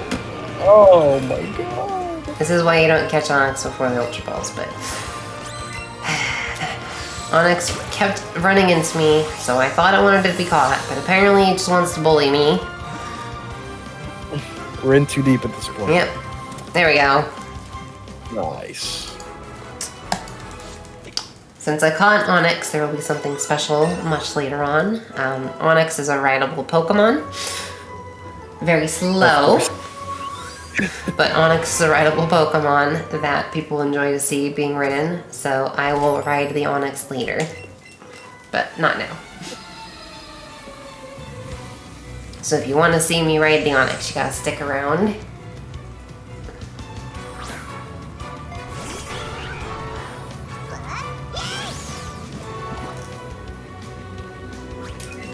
Alright, so right here, we're gonna use the next attack, and then we're just gonna headbutt the Vulpix and the Kadabra.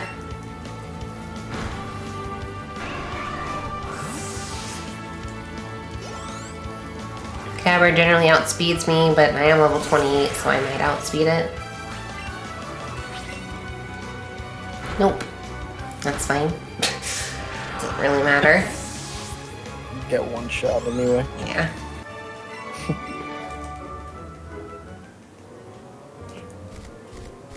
Do I have a quick second to get in a donation? Yes, you do. We have a $6.17 donation from Kiki Revolver. This marathon rocks, and you guys and everyone participating in the event is awesome. Hashtag gaming does good. Thank you so much for that donation, and I'm going to blow the train whistle in your honor. All aboard!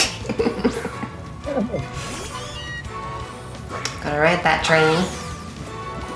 Come ride it.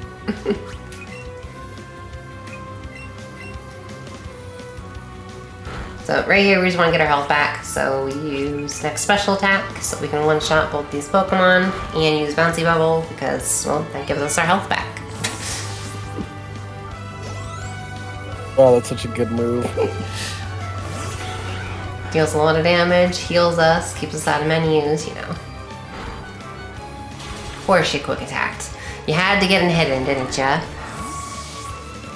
Just had to do it.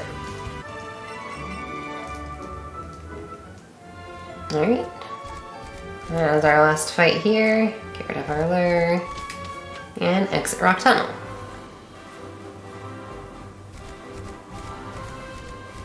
Go around these trainers because they can't see behind them, luckily. They don't turn around at all ever, so. Right here we get to see our first look at this Cubone. For those who don't know the Cubone story for Gen 1 stuff, basically the Cubone has lost its mother and needs our help.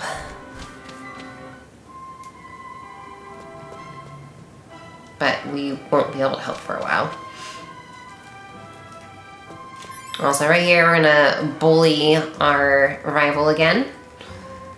I didn't change the Pokemon that I have in here. Kingler's second. Okay, I'm gonna do this fight a little different than usual. That's fine. Supposed to put Rhyhorn second, but it's okay.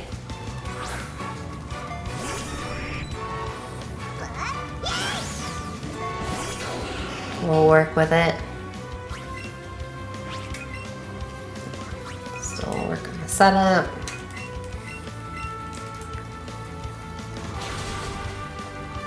I have a feeling the Raichu is gonna murder the Kingler. My Chop's already level 28. Oh gosh.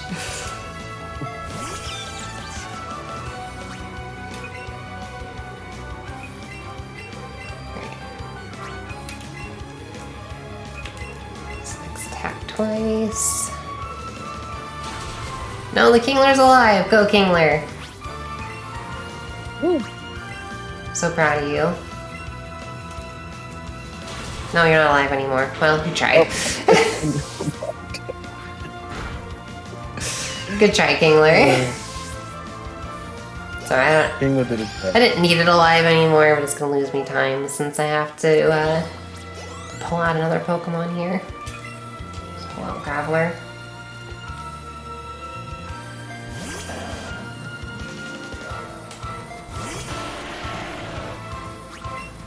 And then Murder the Gloom.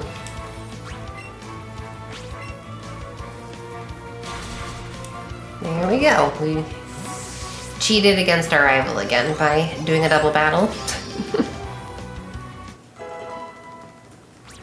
Our rival probably thinks we are quite unfair, and it's true, but we're just trying to go fast. I already have him a choke. This is strange. We went from having like no Pokemon and catching weird Pokemon to now evolving everything super quick because I've got a ton of experience.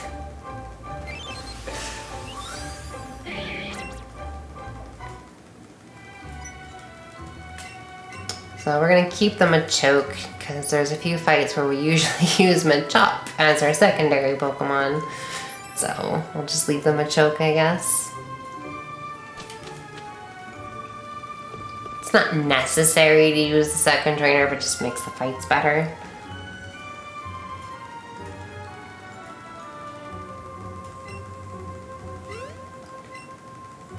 So right here we learn there's ghosts here. We can't see them because we need the Silph Scope. So you gotta go and get that.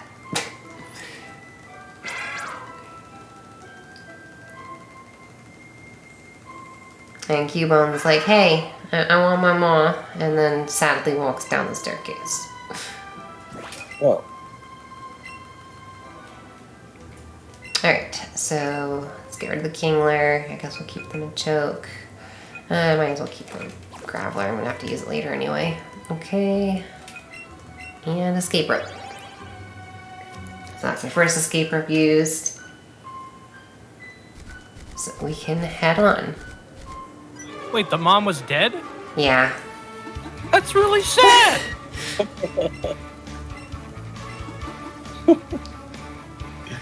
Extremely. It's a kid's game! They gotta learn it's our things. quest to reunite the Cubone baby with its mama, yay! Oh, it's dead. Yeah, but they have a moment together, so it's okay.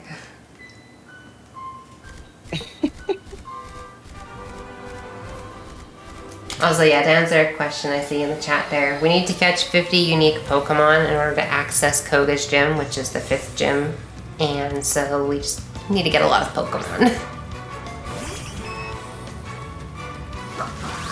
So right here is a Clefairy that only knows Metronome, which is a move that randomly picks any other move it wants to be. So you just kind of hope it's at least a decent move. Like, just be nice. It can one-shot Eevee randomly, or make you swap out Pokemon, put you to sleep, poison you, whatever. You never know what's gonna happen there. You just kind of hope for the best. That's pretty fun. Yeah. It's usually fine, but sometimes it can be stupid. Now we're just gonna take a nice ride with our Rhyhorn. And a very long walk here since we can't ride Rhyhorn inside a building. Which I think we should be allowed to. Making us walk. What kind of trainer is that? Like, can we just ride our Pokemon? So what was in that Pokeball that you walked by, do you know? I don't remember anymore. It's useless. Yeah, whatever it is, it's not important. So coming up here, we're going to be learning our last OP move for Eevee. Very useful for some upcoming fights. Which is called Glitzy Glow. Glitzy Glow is a psychic type move that always puts up light screen. Light screen makes your special defense better. And then right here, we're going to spend 10,000 Pokedollars to force the nature of every Pokemon from here on out to be modest nature, which is what we want our Starmie to be for later, which is minus attack plus special attack. But for until midnight, all Pokemon that I catch from here on out will be modest nature. Midnight your time? Midnight on your clock's time. Like on your Switch's time. So you actually have to be mindful of that. Because if the midnight crosses before you catch the Starmie, it will no longer be modest nature. Has anyone lost a run to Yes, everyone has. Oh, that's so unlucky.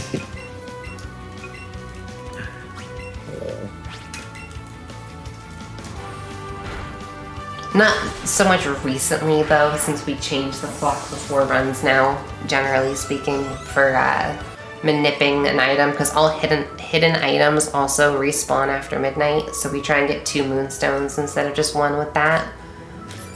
Okay. So that also keeps us from crossing midnight. It was actually something I was paying attention to with my own time, since it's 10 p.m., but we'll be fine. Since I think it's currently set to be the same as my time.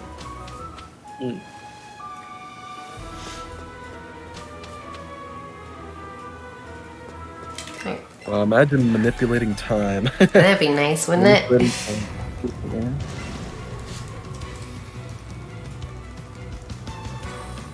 Alright, so right here is this Hypno. It's very tanky. So we're gonna use an X attack here so we can deal more damage. Hopefully it doesn't use Hypnosis. It did, of course. Gotta wake Evie back up.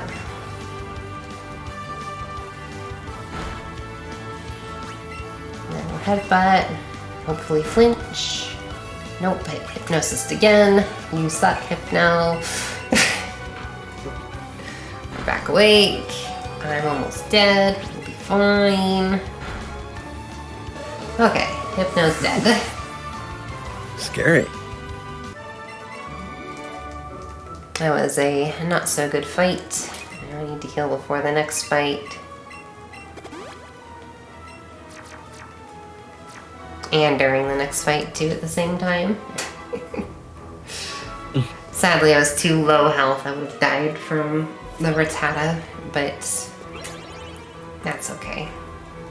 Better to be safe. It's a marathon after all.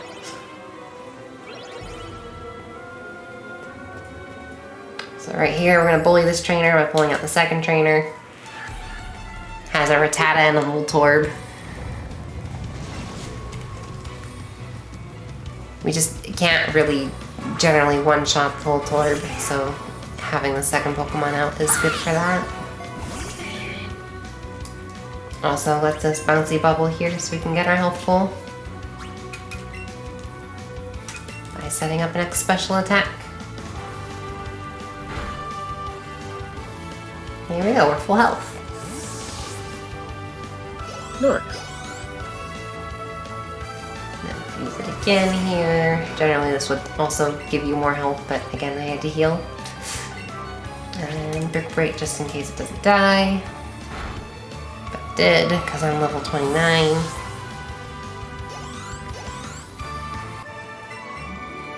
There we go.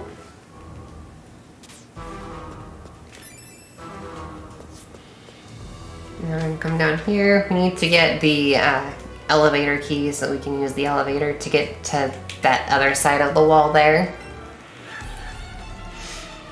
So we gotta fight this dude for it. He just has 1 Pokemon. It's a Grimer, which Glitzy Glow will generally take care of. We might not one-shot, even at 29, but that's fine. You don't usually one-shot the Grimer.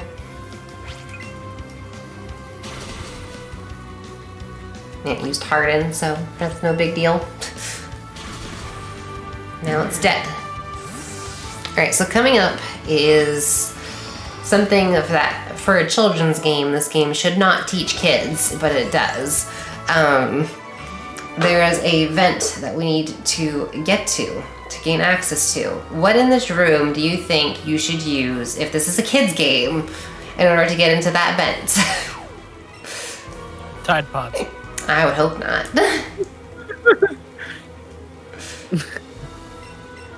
So we're gonna go up to this vent. It's like, hey, we need to step on something. Something in this room could probably work, right? Maybe you could use this. No, you can't use that. It's too heavy, apparently. Can't use this desk or this trash can. Can't use the boxes. No, they want you to use the chair. You know, the moving object. The wheelie chair that spins when you stand on it. Kids game, totally teaching kids the right thing. Also, you get to play as Eevee right here. This is the only time it ever happens, but you get to move as Eevee. Look at Evie go. He's pretty fast. Yeah. Which, speaking of Eevee, again, if you guys want to see Eevee be pet or be fed, reminder that you can donate $20 for that. Petting Eevee is very important. That's right. We're gonna leave it in the Oblivion Shadow Realm box without any food if you don't. Yep. Alright, so right here we're gonna do some menuing. Alright, I don't need my choke anymore. No, not the Paris. Get off Paris. Clefairy. Put you there, put you there. And then Eevee's full health. Okay. So we just put Clefairy in second slot to literally be fodder to be killed. That is Clefairy's only purpose in the next fight. So I'm sorry, Clefairy. Rip. So the next fight is with Team Rocket. They have a Weezing and an Arbok, and the Arbok is poison type, and so it will, generally speaking, attack the fairy type Clefairy to try and murder it. And that's what we wanted to do. So that we get a free turn without getting hurt. Well, without Eevee getting hurt. The Clefairy dies. But it's for a good cause.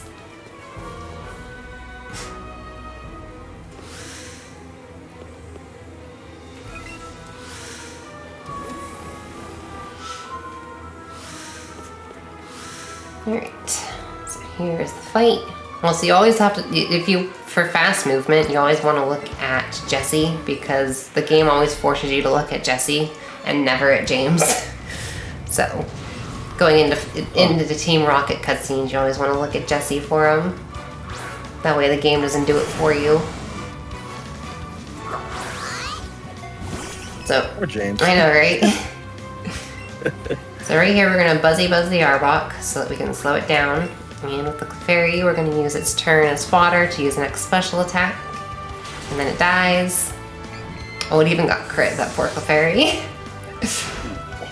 It was going to die anyway. The crit was just like added on top pain. Alright, and now we're going to Glitzy Glow for the Arbok, and then use this next turn here to also X Special again. Kill the Arbok, and now we can also one-shot the Weezing.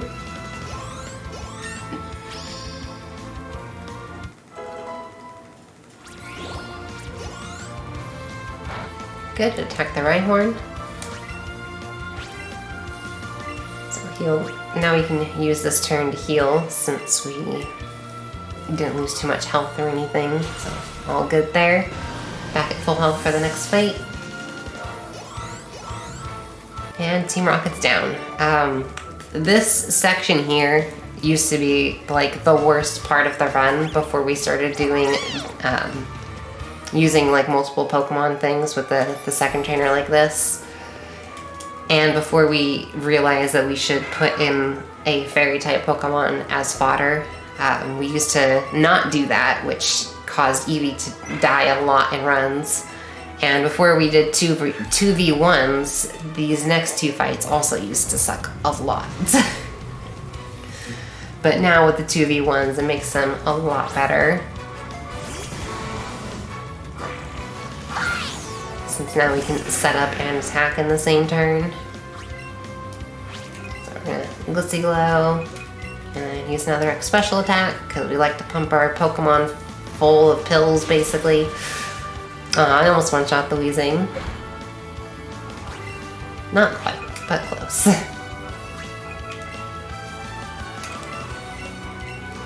Use another X Special attack so that we one-shot the Golbat coming up.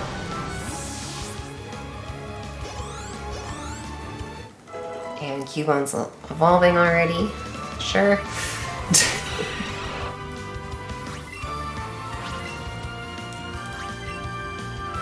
That doesn't really matter what Rhyhorn does here.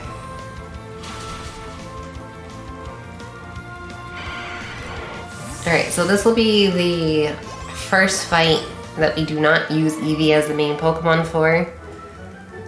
After this Cubone evolves, we're going to swap out Eevee for Graveler, and we're gonna murder the Graveler. Oh.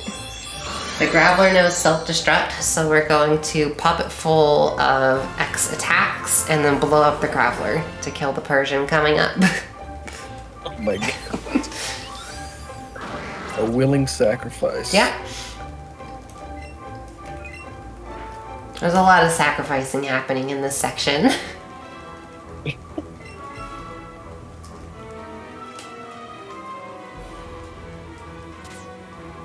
So we're gonna get rid of the second trainer.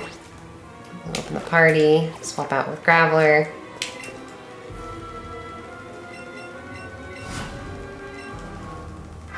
I'm gonna spend 2 turns giving X attacks, and then boom.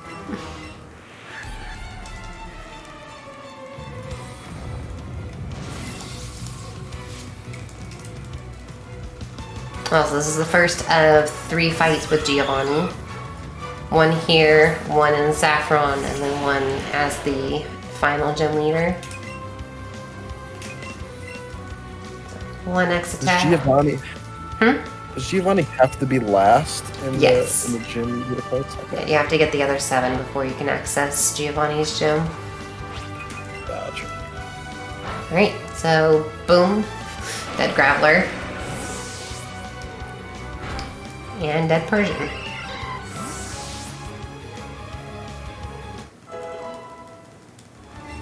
Really, you have to learn Helping Hand now. Come on, Spicy Buns, what you doing?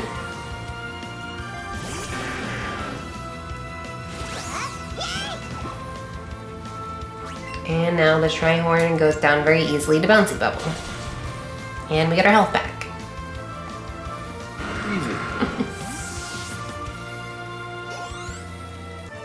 And Giovanni's down. And now we get the Silph Scope, so now we can finally go back over to Lavender and finish up the Cubone side quest thingy.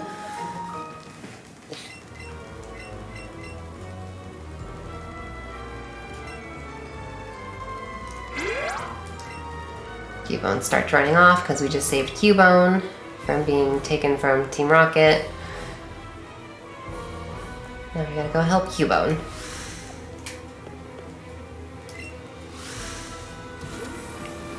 Also, coming up here, we're going to learn Skydash, which is just this game's version of Fly, which this game doesn't have any HMs, for those who haven't noticed. HMs are generally like a permanent move you teach to a Pokemon so that you can do things in the overworld. This game doesn't have that.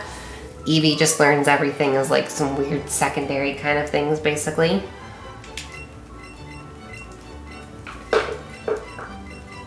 Which is much better than having to just teach HMs to HM slaves, is what they're generally called. Just Pokemon that just know HM moves so that you can just use them. So sad. Yeah, a little bit. So, nice. Watch out for Graveler here again. Remove some Pokemon since I don't need the Marowak anymore. I should have removed the Graveler. I didn't need to back out yet. Get rid of the Graveler. That's all we need right now. Use a lure so we can try and catch a Ghastly. And then Skydash. And this is Eevee flying. Oh. The little machine with balloons.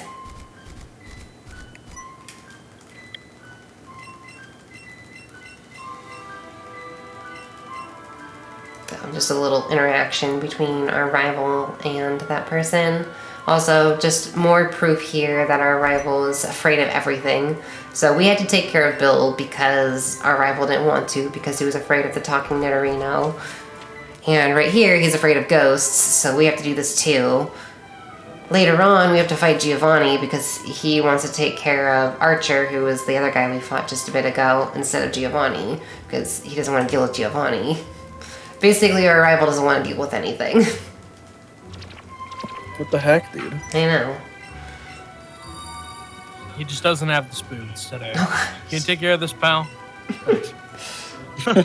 Hey, it's my long-lost rival, Moosh. Hey, how you doing? How's that kid? Yeah, that's great. Anyway, I don't have the spoons to deal with any of this today, so can you deal with the ghost? Even though there's a ghost walking behind him. Thanks, bud. Yep. Alright, Ghastly can be annoying to catch from being in weird positions, so I didn't actually get the circle there, so hopefully it stays in. Nope. Because Ghastly's mean. Alright, Ghastly, stay in the ball, okay? Just chill.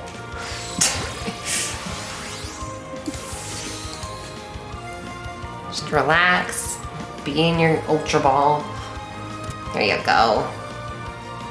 See? Isn't life so much better in there? He looked a little tired. I don't know. Nice finally getting some rest. Yeah, getting some rest now. Exactly. Get rid of the trainer again. There's another Ghastly, apparently. Not necessary. Right here is another instance of the trainer being blind. Well, usually. Looked the other way, so that works. But you can just hug the bottom there and just the trainer can't see you. We don't actually hold the two controllers as separate hands. They're in the Joy-Con grip, so it's just like using one controller basically when you're throwing.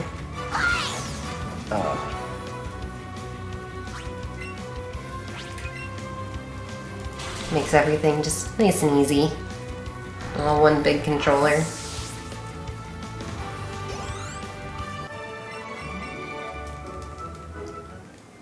Right here is this dumb healing pad. If you hit it at the wrong angle, it makes you hit it twice. But luckily we did it fine. This Ghastly's trying to guard our exit. Luckily it moved.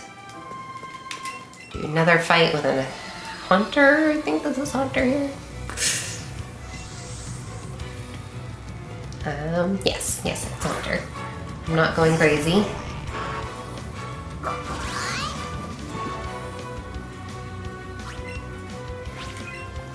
One shot the hunter. Of course, it's going to get a sucker punch in first because it has to. Deal that like 8 damage.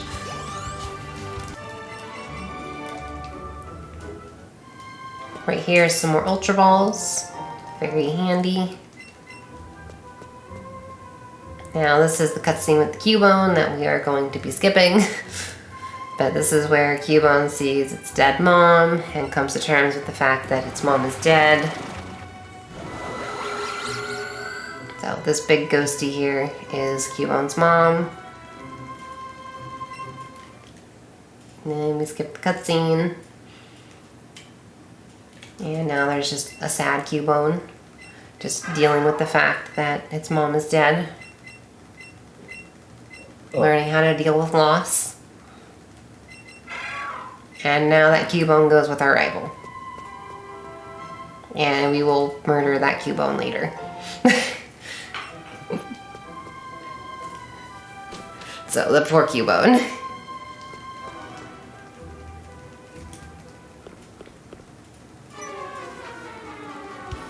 Also, we picked up another rare candy there. Again, the rare candies will be used later. They're all for Starmie, and then one for Ponyta. Also, that Cubone is very obnoxious in a later fight too, because you do a fight, like a double battle with your rival. And so you've got your Pokemon you control, and then your rival's AI controls the Cubone. And you really want the Cubone to do the right thing, and sometimes it just doesn't. That fight can be very obnoxious, but we're not there yet. So this is exactly the same fight as before with Team Rocket, like exactly the same, nothing is different, their level's different and that's it. Everything else is just all the same. This is also the final fight we're doing with Evie, so this is the last time you'll see Evie in battles. No. We can still pet and feed Evie. Yay! Evie just won't be doing any more battles.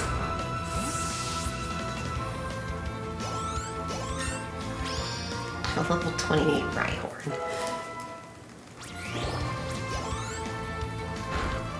Pokemon Let's Go Starmie. Yeah, we're changing the game. There's just Eevee's level up to this point doesn't get up quick enough, even with all of the catching. Like, we're only level 32, and by the time Starmie does its very first fight, it's gonna be level 46. So, gonna be quite a big jump.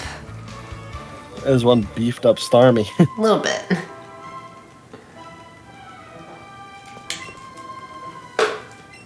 So right here, we're gonna get the Poke-Flute so that we can get past the Snorlax that we totally have been trying to get past this whole time, definitely.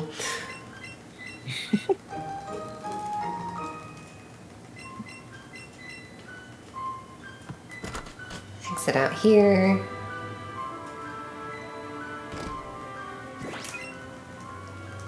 Go into the box. Get rid of Eevee and Clefairy. We're going to put Ghastly in the front so it can outspeed the Snorlax, because Rhyhorn doesn't always outspeed the Snorlax.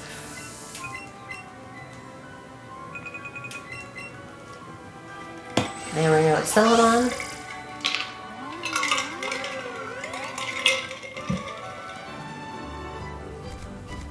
But first we gotta talk to Brock.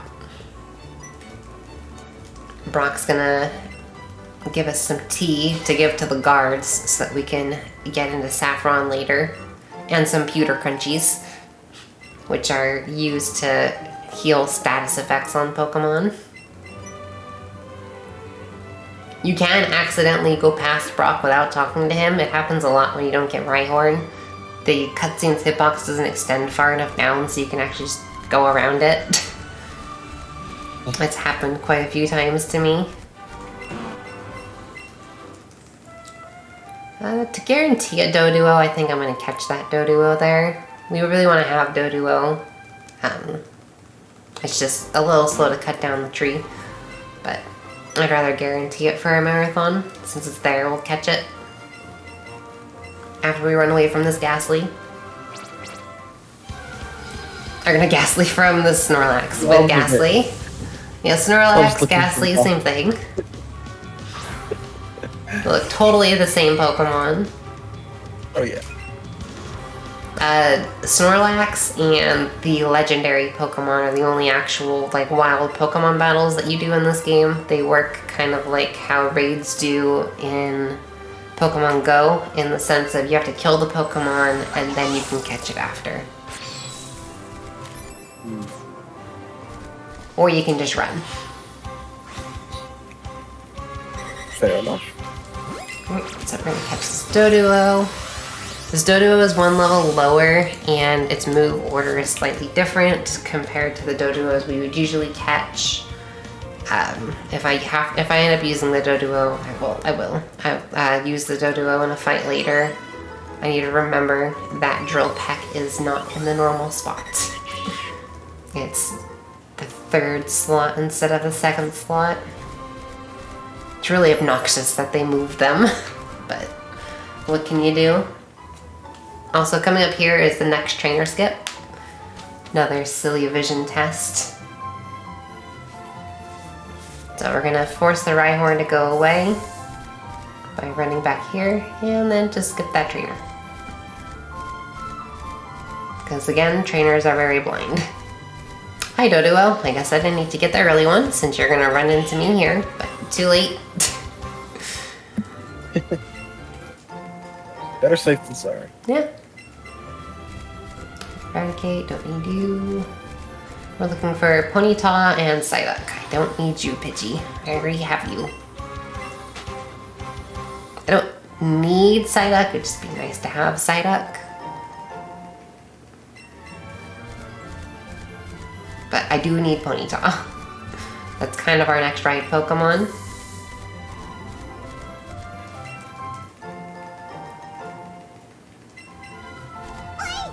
No, Eevee. Run away from the Eevee. Eevees are 5% spawn on this route. Dang it, Ponyta. I had one run that I spawned 3 Eevees before I got a Ponyta, which would be great if I was trying to get all obtainable Pokemon, which is a different category for this game, but you don't really want to see Eevees during any percent other than your Eevee. Ooh.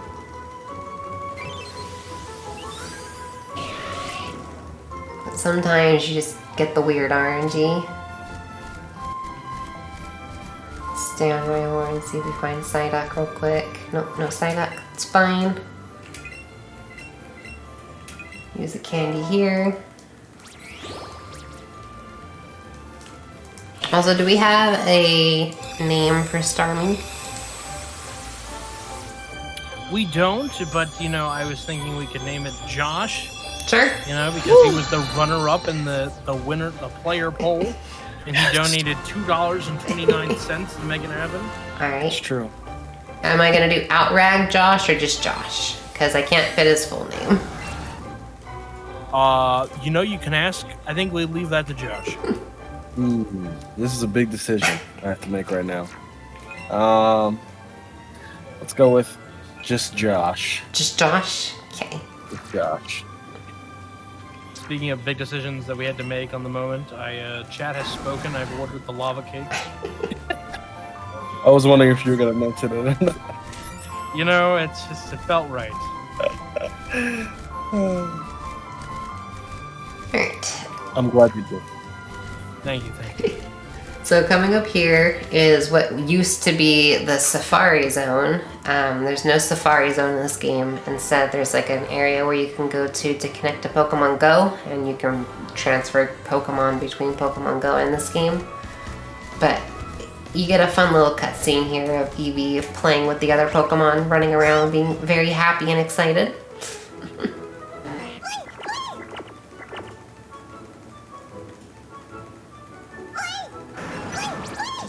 All the Pokemon love. And Pokemon races. Evie got a little tired. And then Tauros is a little scary. Oh. But Psyduck's fine.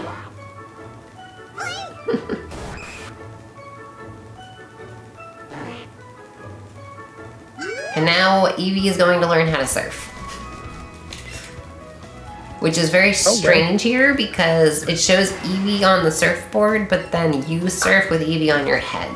So I like to think that Evie is controlling you kind of like in Ratatouille with your hair. Like, Evie's learned how to surf. We don't know how to surf. Wow, that's great. I didn't even think about that. Alright, so use the super lure so we can get our Staryu, because we have to catch Staryu and then evolve it into Starmie. We do not want to catch Starmie because its moveset sucks. You want to catch the Staryu because it has better moves. So now we're here at Pallet Town so we can surf. Oh no, Eevee's at the front of the surfboard, I guess. It kind of counts, I guess, but honestly it still looks like we're surfing more. Give me a couple minutes. I'll be right back. Okay. Also, I was supposed to catch that tentacle up there, and I totally didn't. I believe in you. A whole bunch of... there's a Staryu up here. Okay, I'll go back. Oh, the tentacle went away. Well, hopefully the tentacle shows up. We need the Staryu, though. What's your CP? Okay, good enough. The CP kind of can tell you how the Staryu's stats are going to be, but you still don't know what its stats are going to be like how it's spread across the stats. But basically, the higher CP, the better chance of having a better Staryu. You can find them anywhere from 950 CP up to 1,150. So this Staryu is very middle ground. At 1052.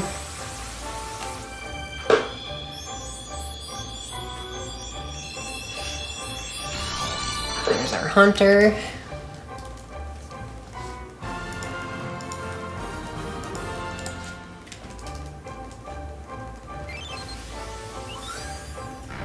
Alright, so we just need to catch 2 more Pokemon now.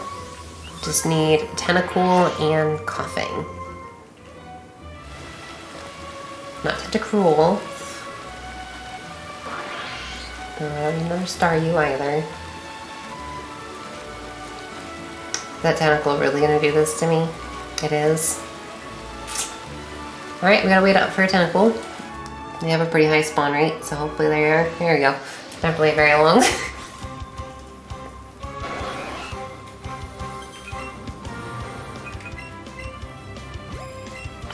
Be kind of centered. Hopefully it stays in. Tentacool is one of the harder catches. I actually should have picked up the silver raspberries earlier, but apparently we're good. Didn't need to. All is fine.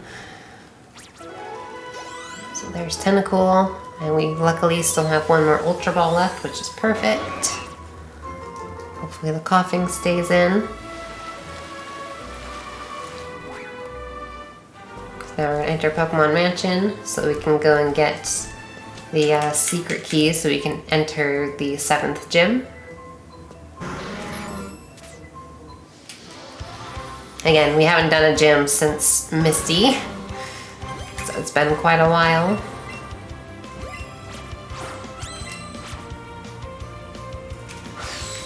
Good, didn't attack or anything, just chilled there, nice and calm. Okay, back. Welcome back. Welcome back. Thank you, thank you, thank you. I was like the Professor Oak, the you were close from Pokemon Snap.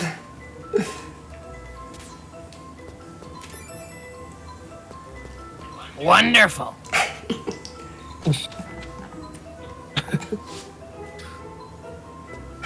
Alright, so now we're gonna do this nice walk here. Now that we're good on Pokems. Oh, Coughing. Already got you. We don't need you. And there's 3 more. But all good. Alright, and now right before this fight, we're gonna do our menu. Alright, so we do not need you anymore. Get you in that order. We're gonna spam a ton of rare candies now. Not a ton, but ooh, my special attack is not great. My speed is perfectly great though, but my special attack's gonna be a little fun to work with later. I have very high speed though, so that's not gonna be an issue. Yeah, 80 and 100, okay. You want like 85 plus on special attack. 80 is a bit low. So even with that thing that you did earlier to mess with Eevee stats, or not Eevee, Starmie stats. Yeah, it was just to mess with the nature. So it's a plus special attack, minus attack, so higher special attack is the hope there, and then not low on anything that's important. But I don't have the greatest special attack. It's on quite the low end. Yeah, 111 is really low. I'm gonna have some ranges to deal with later. But that's okay. Alright. So we're gonna 2v1 this because this dude has an electrode. And we don't want our Starmie to die. So our second Pokemon is Doduo, so specifically die here instead of Starmie. Starmie can sometimes take the hit, but not always. Use Psychic, and then special attack, and then Doduo will die. And then the Electrode will die. A little update on my pizza. Beatrice has put my pizza in the oven. Yay! Let's go! Shout out to Beatrice. I feel like she's the last of the dying breed. Not a lot of beaties running around. So we use self-destruct there, but it's not gonna actually happen, so no worries. The Coughing will live. Gary. It was preparing to kill itself, but it's good. Very loyal, loyal Pokemon there. Even though we just caught it. Right. Hey, look at Ditto. That's like a 10% spawn down here, I think. It's like 1% on the top floors, and it's either 5 or 10 on these on the lower floor. Huh. So you can find more Ditto down here. No, Ditto. I'm guessing Dittos are not good to catch. No, they are awful. Also, we're gonna get into this bed that's in the bottom of this abandoned mansion. Don't worry about it. It's perfectly safe.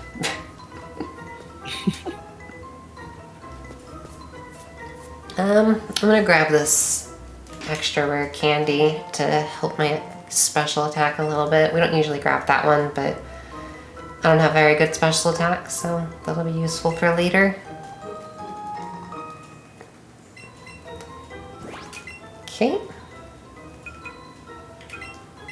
Now let's get out of here. And finally go to our third ever gym. Which is very adorable. Blaine is very kooky. He's an adorable old man during this game. I love Blaine. And Eevee's faces for this is great too. So basically this is a quiz game, a giant quiz show going on. If you don't ask the question right, you find a trainer. But Blaine's got this awesome little dance. Eevee's just happy we got the question right, and you get these Blaine dolls for getting the answers correct.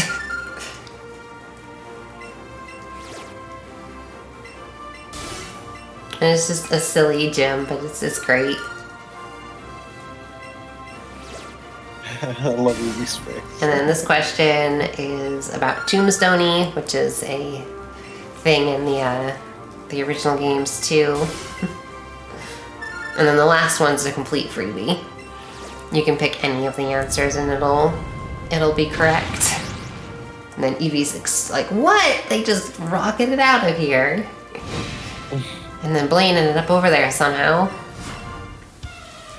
With his singed tie with flames on it and flames in his eyes. In case you were wondering that he's the fire type gym leader. Game's just letting you know. When you're hot, you're hot. Hey, we're not playing Pokemon Puzzle League here.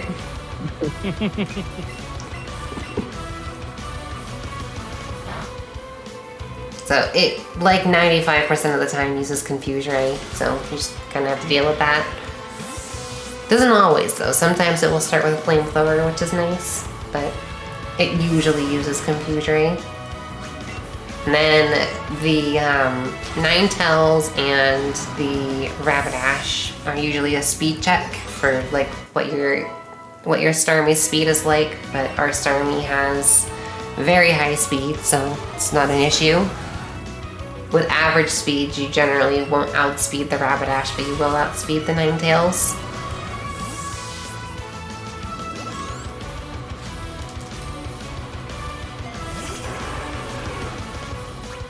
But since we have insane speed, it doesn't matter.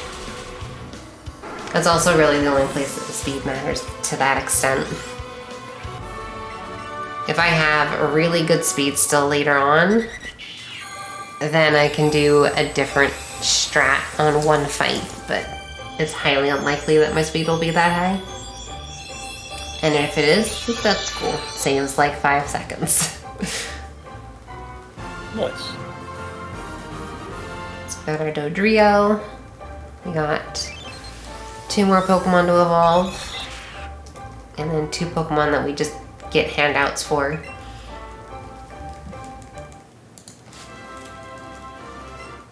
So we finally completed our 3rd gym, and now Quo, our rival, is going to brag about how he has 7 gym badges,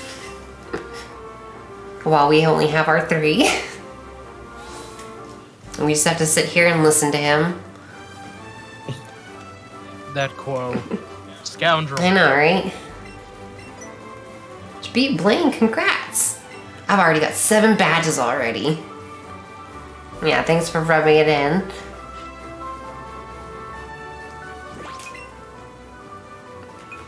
Alright, now we're gonna do a bit of a small gauntlet here of gyms. We're gonna head back to Vermilion and completely destroy Surge.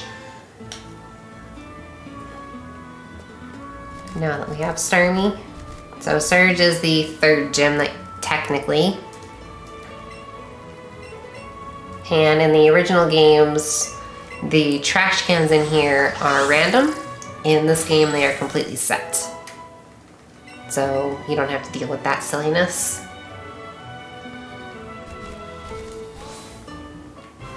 And that guy finally gets to see us after an hour of us not talking to him. Because he wanted to see us a long time ago. So right here, we're just gonna make our way to these 2 trash cans. Again, not random. It's always these 2. And they're right next to each other.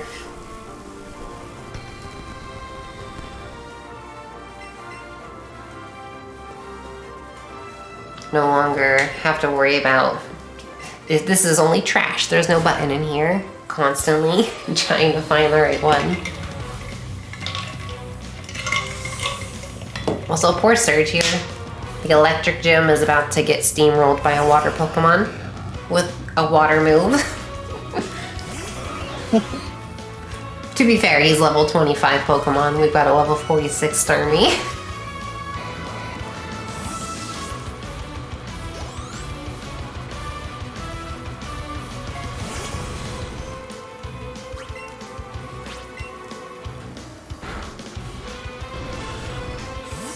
And then he's got a Raichu. No problem.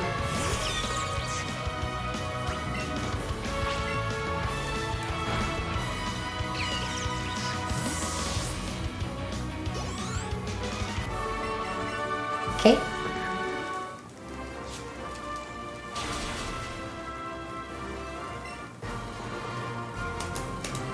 Bum, bum. Gotta love their high five and tail smack. Eevee's super excited for getting the gym badge. Also, Surge gives us Thunderbolt, which is fantastic. So we get Scald from Misty and Thunderbolt from Surge, and we use them both. So thank you, game, for giving us very OP moves for beating gym leaders.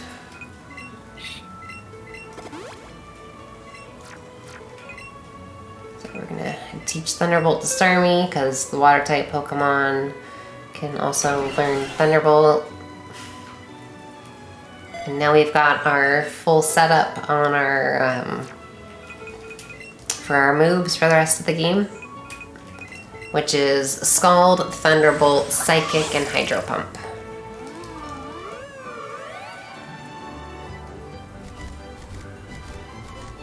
Also, coming up is probably the silliest gym in regards to trainers. You don't have to fight a single trainer in this gym, and it's because all of their vision sucks. I think they meant for you to have to fight all the trainers in this gym that you pass in front of, but because their vision sucks, you don't have to. And to enter this gym, you need to show a cute Pokemon to her. All Pokemon are cute, so we can pick Coughing if we want, and she will rub her face against Coughing. I don't know if that's very sanitary, because Coughing has a bunch of smog coming out of it, but you know. So there you go. There's our first instance of blind trainer.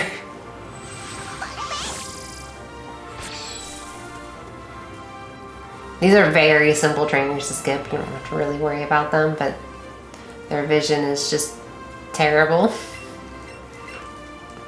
That's pretty ridiculous.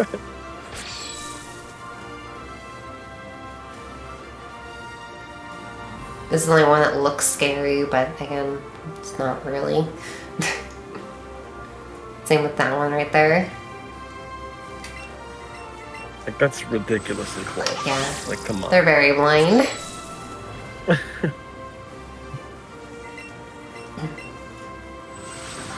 Now we're gonna go and beat up Erica's Pokemon, since again, we're very over leveled right now.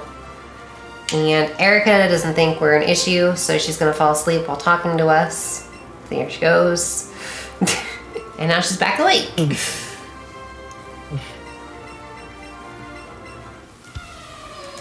Because she thinks that we're a snooze fest and that she's easily gonna beat us.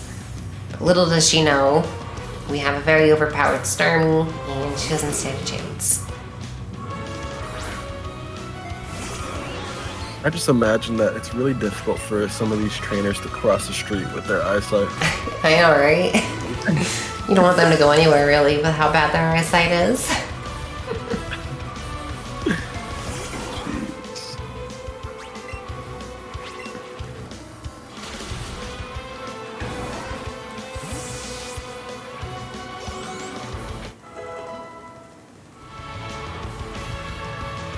Alright, there's the last Pokems from her. Just very quick. Knocking out these 2 gyms, no issues.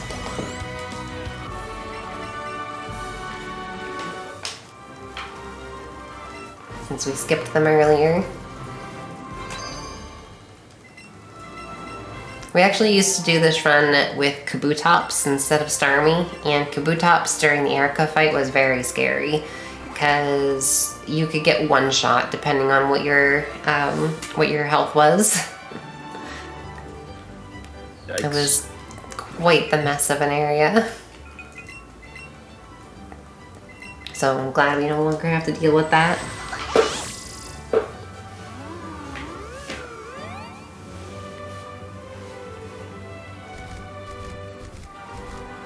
Alright, now we're gonna go give the guards some tea so that we can enter Saffron. They're like, what, you have tea? I want tea. Yeah, you can go past. Thanks for the tea. So I don't think I mentioned it earlier, but blue and red are both in this game from like the original game. You only ever see blue during the run. Red's only in post-game. We saw blue twice already. Once after beating Brock, and once at the beginning of the SSN. And now we're gonna see blue again, but this time we're gonna fight blue. Because blue wants to make sure we're strong enough in order to take on Team Rocket. So he wants to test our abilities. Yeah, he's just gonna weaken your Pokemon real quick. No problems.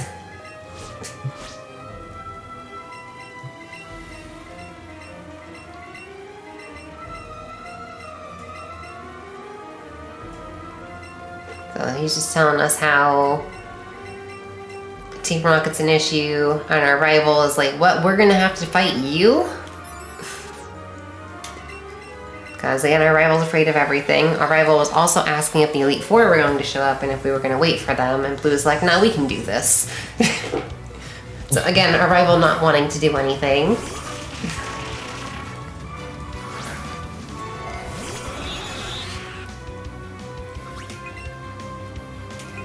So we're actually going to use the X attack here on the Dodrio for this first one. Only time that we actually use something on the secondary Pokemon.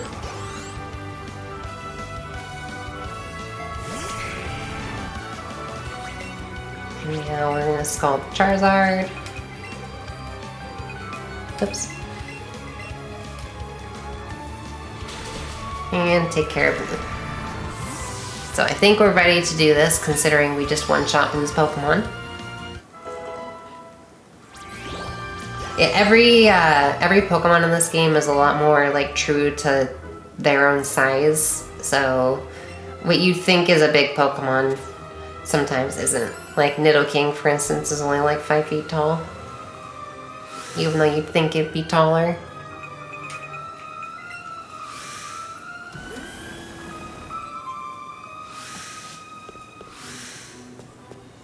Alright, so right here is this fight I mentioned a while ago where we're going to be doing a double battle against these two with our rival.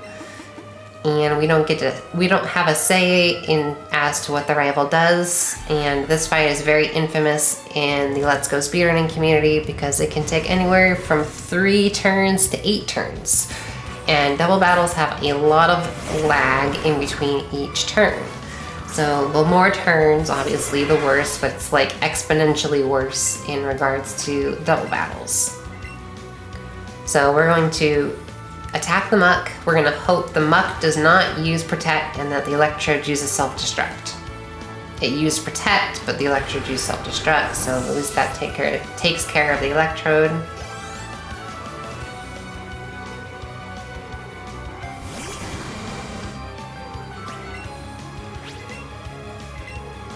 Now we're going to hit the muck again, since the muck isn't dead.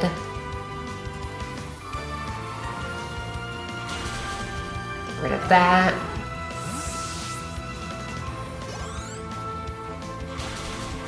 That hurt.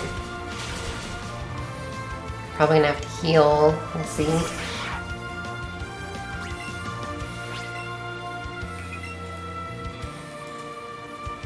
Kill the Wheezing, and we have to hope the Cubone is going to kill the Raticate in 2 turns.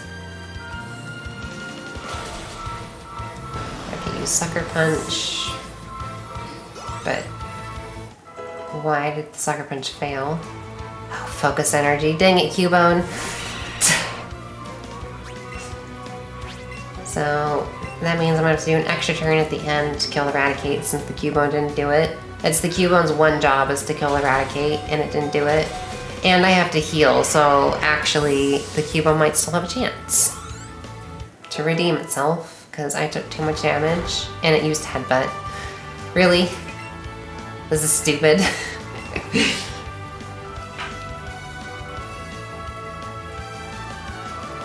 I had to heal.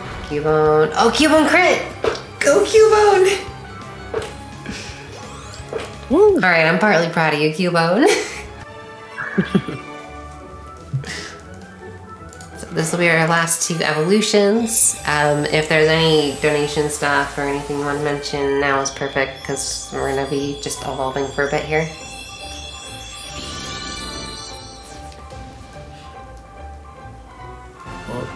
CJ. Eating his pizza. Oh, CJ. That's your cue. Oh, we lost CJ. CJ's eating his lava cake. Yep.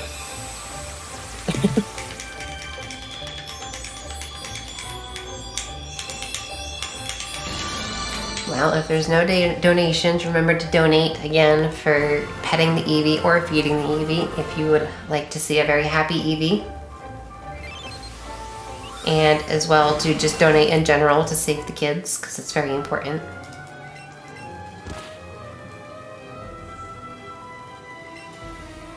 Oh, you're waiting for the lava cake and you're still not talking? Wow, CJ.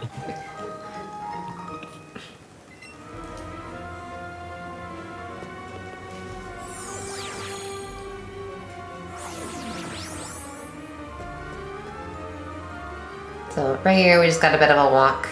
Gotta make our way to the end here. And this is where our rival's like, yeah, I'll take on Archer that we just beat up, and you go and take care of Giovanni because Giovanni is scary.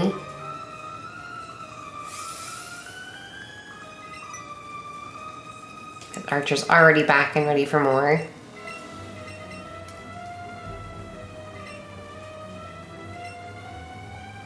But first we get to fight Team Rocket, who aren't even supposed to be here. They weren't actually allowed in here until they bullied their way in. But they're defending Giovanni anyway. They're very stubborn.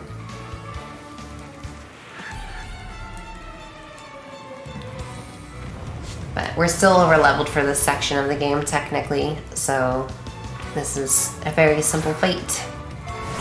It's also a double battle, so we get 2 Pokemon, and it's not an unfair 2v1.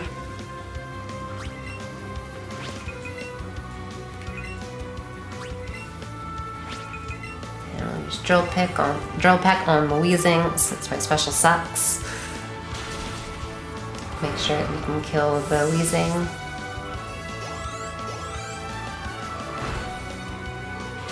crit was useless, but okay.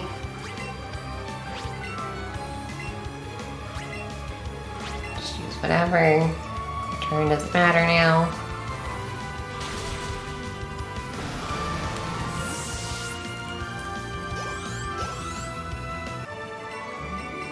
Alright, so that's Team Rocket done. That's the last time we'll see Team Rocket. Whip. And now it's time to fight Giovanni for the second time.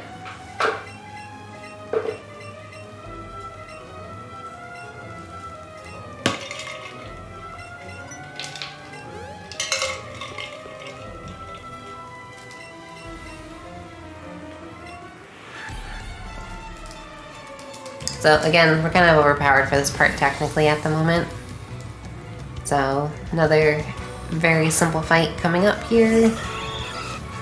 We're just gonna use an X special and then one-shot all of his Pokemon.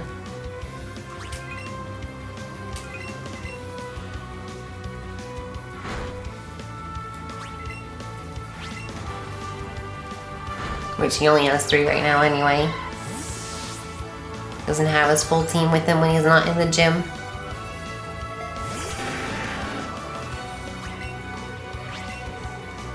And he only has 1 more Pokemon compared to the last time you fought him too. Last time he had the Persian and the Rhyhorn, and now he has a Nidoqueen with him.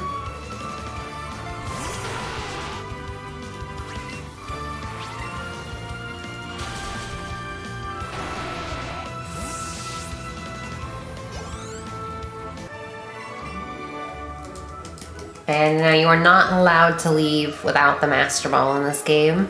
You can do that in the old games, but you can't do that in this game. You have to get the Master Ball. The game won't let you leave without it. We'll never use it. But we have it. We see a Snorlax and then we run away from it. And that already happened.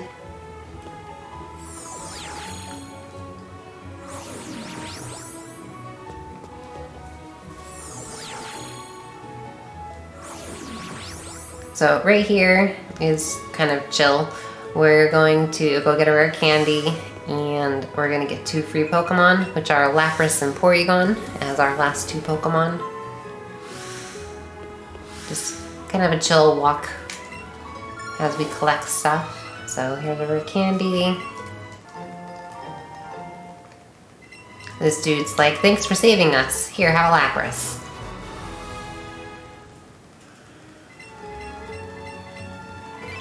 Now we have a Lapras.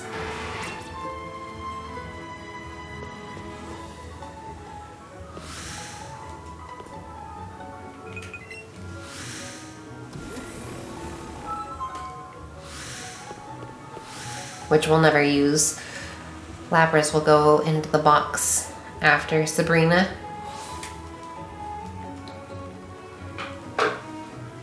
Jeez. Putting Lapras in the box. Oh. Rival's like, wow, you actually beat Giovanni? That's awesome. And then he leaves. And then this dude says, thank you for saving us. Here, have a Porygon.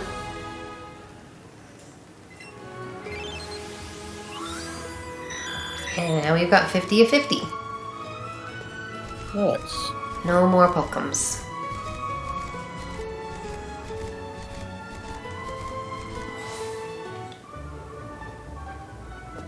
Now we're gonna do some shopping that we haven't shopped in a very long time. Gonna get some hyper potions, some extra pels because we don't need to run into Pokemon's anymore. A bunch of X special defenses for later, X speeds for later, a crap ton of X special attacks for later,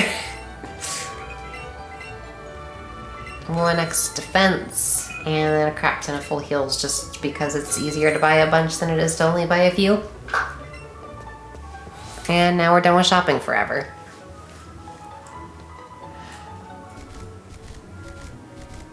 And now we'll head into Sabrina's gym. For Sabrina's gym, you need to have a level 45 Pokemon in order to enter. Our Starmie is level 47. So easy peasy. But now our level's finally caught up to the Pokemon that's around us. And now this is like a puzzle teleporter thing basically, but it's always the same. So just go into the same ones over and over, and you can skip every trainer. You don't have to fight any of them.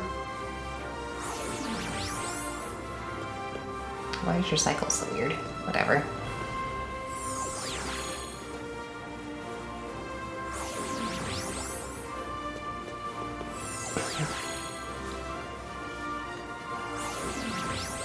All their cycles are gonna be a little weird. It's fine, I'll just wait.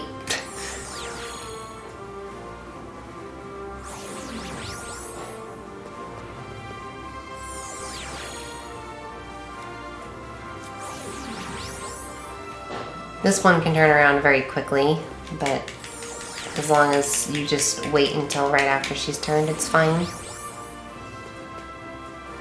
Alright, that's the last trainer to skip. Now here's Sabrina.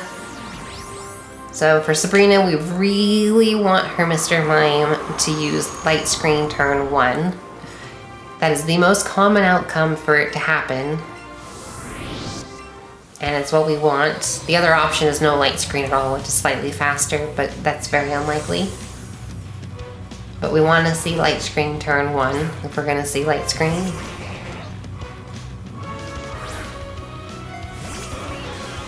Because otherwise we have to stall out turns until it uses it, which it did. Good. Special.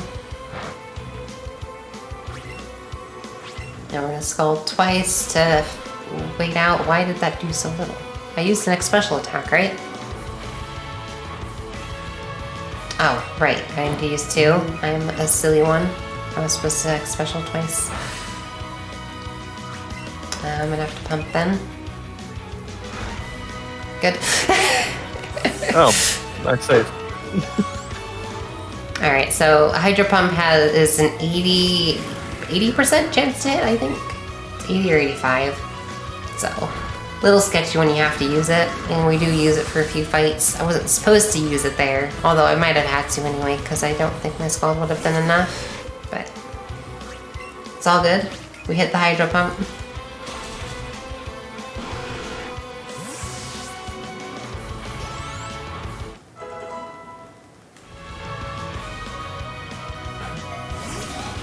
And then it's our last Pokemon. And done with Sabrina in a very odd way, but it worked. Nice. Looks like I am gonna hit that speed for being able to save 5 seconds. Very useful for this. Totally, I definitely need 5 seconds right now.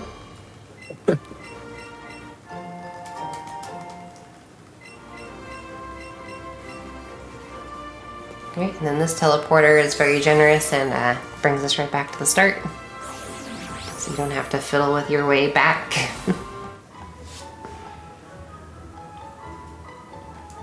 Okay, so right here, heal Starmie, elixir, swap that, deposit all our Pokems except for Rapidash since we're still riding Rapidash.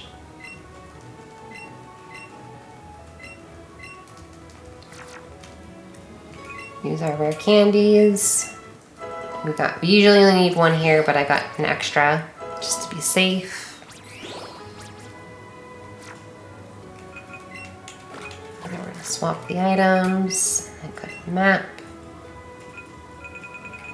And now, after all this time, we can finally go to Koga. We have 50 Pokemon in order to access this gym. It's what we've been setting up for this whole time.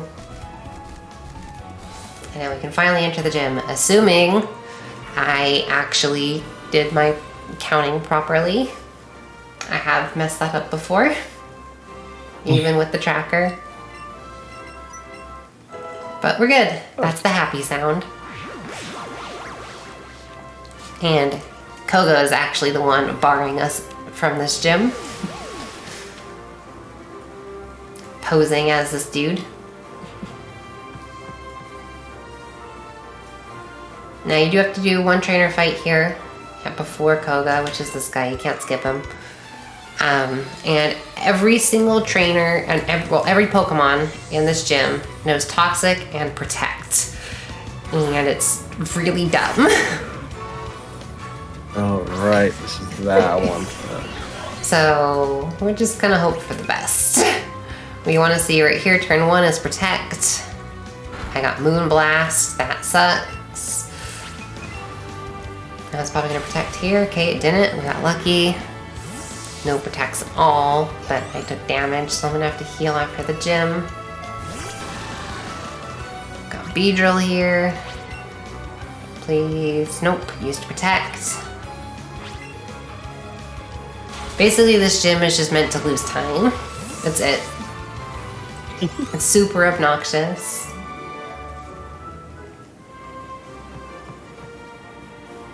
And very nice of them to have the walls in this gym fade in and out, so you don't have to like memorize fully where you're going. You can just see the wall kind of spawn in and out as you're going around.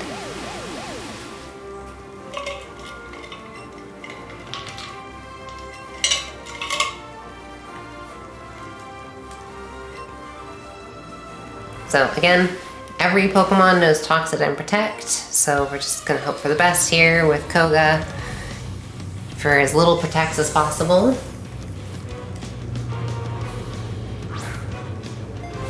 And they do sometimes use Protect twice. It's rare, but it does happen.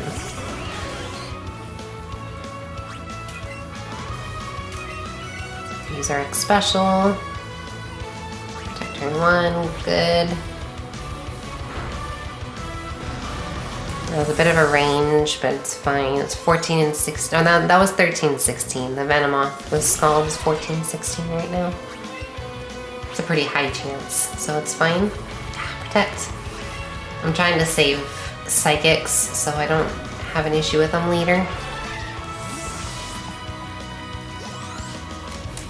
Better to use Scald when available.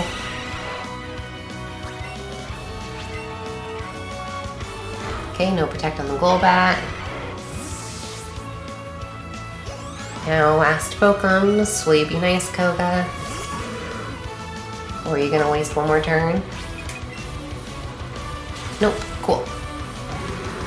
That was decent. That was 2 Protects. Yeah, that's fine. Nice. Bum, bum. Right, we now have 7 badges, finally.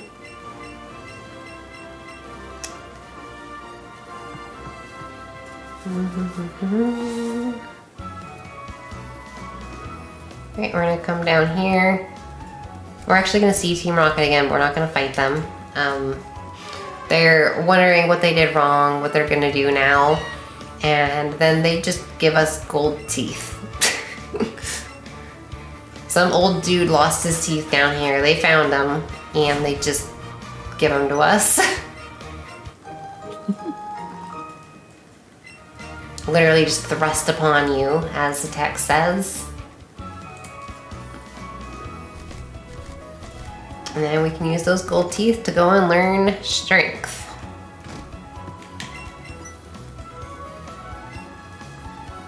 Which I am still very sad that they did not call Pushy Push. It's like, it's Strong Push in this game, but they totally could have called it Pushy Push.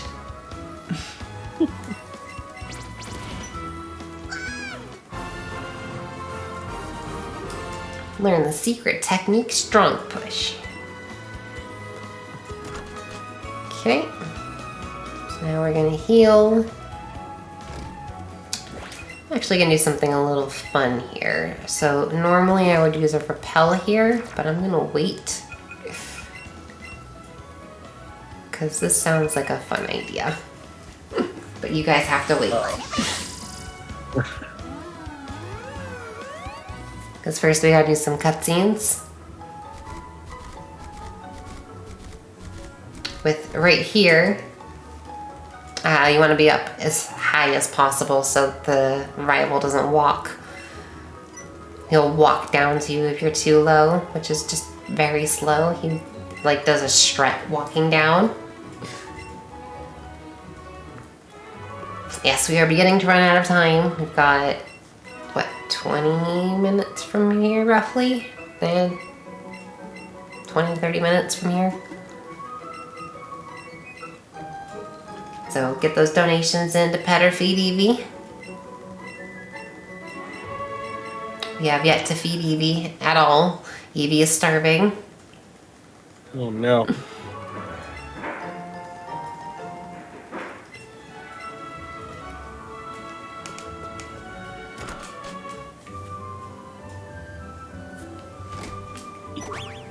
And now here's a cute little cutscene here. Evie's been very happy to be with us and is learning from this girl about flowers. And Evie gets us a flower for later. Although sadly you won't see that because that's after the credits. But you do see Evie getting the flower.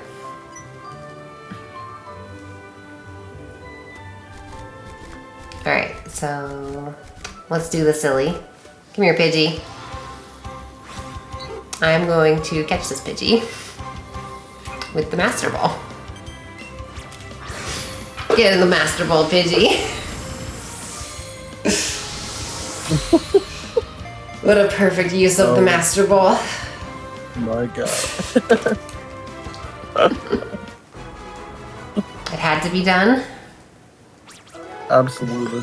Could not get that can't let that Pidgey get away. It was a very hard catch. We needed to catch it in the Master Ball. It was very important.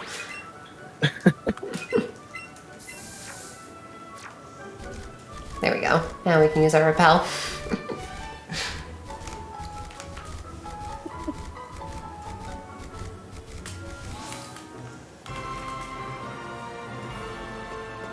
Alright, so right here you break this gym a little bit by coming to talk to this dude from behind. In doing so, he doesn't walk forward and it skips 3 trainers. So that's very nice of them to let us do this. I'm not sure if they intended for this to be a thing or not, but it is. So, thank you.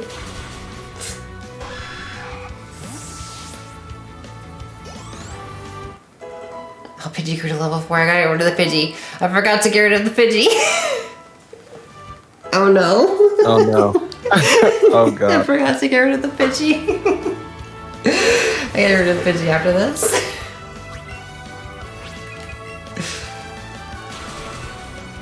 It's gonna gain some more levels. You go, Pidgey.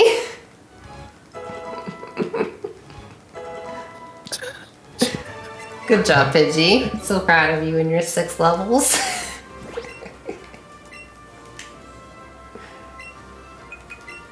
Get out of here, Pidgey.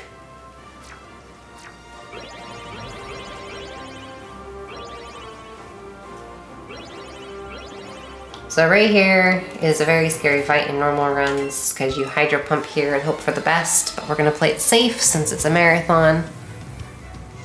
And we're going to pull out the second trainer and cheat a little bit.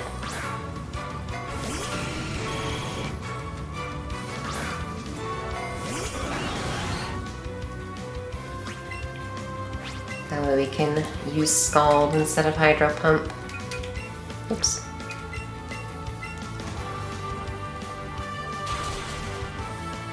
I have arrived. Welcome. Thank you. There was pizza. Problems. Problems? A man tried to give me a mushroom pizza and walk away. That's what you wanted, This ain't right? how we... No, this ain't how we do it. I ain't trying to get no fungus on no pie. Nah, nah, nah. Alright, now that I'm back, I can scald everybody. I want at least one more Eevee pet.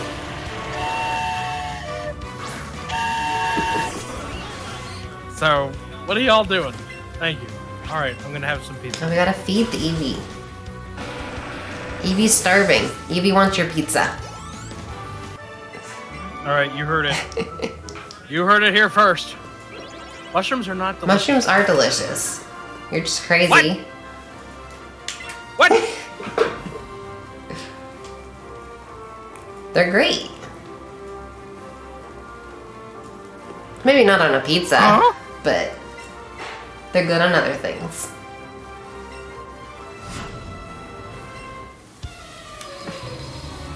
I think we broke CJ.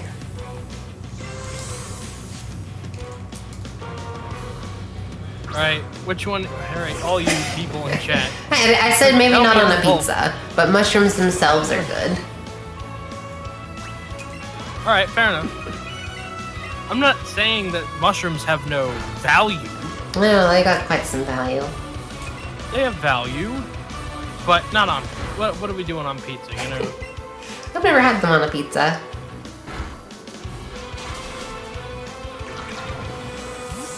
That is illegal? I don't know about that. Mushroom and pineapple pizza, y'all are bugging.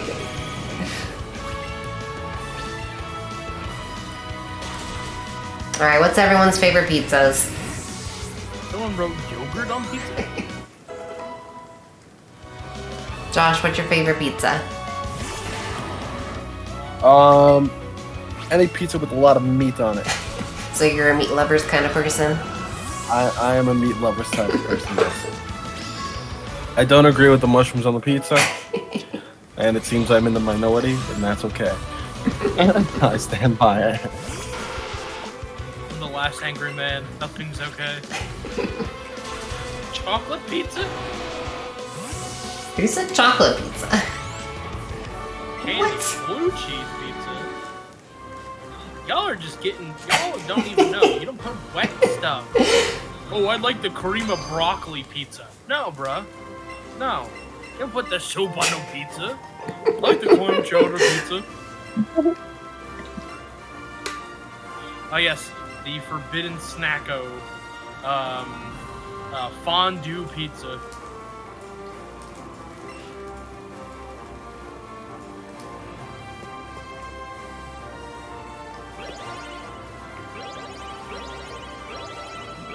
My favorite pizza is a margarita pizza. What exactly does that entail again? I've heard of it before. Tomatoes and herbs. Yeah. Gotcha. And cheese. That's not that bad. It's pretty good pizza. Usually basil for the herb. Basil. So tomato and basil. You know what? You know, if I'm feeling it, if I'm feeling froggy, if I'm feeling spry, I go for the red pepper flakes.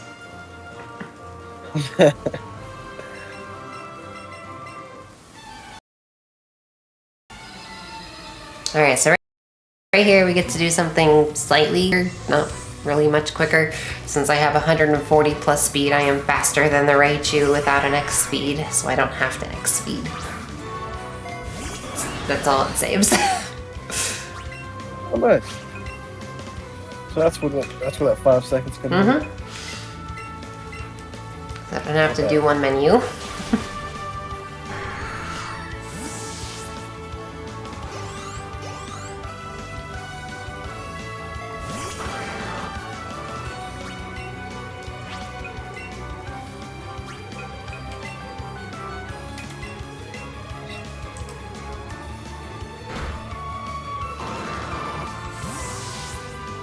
Now we're set up to one-shot everything.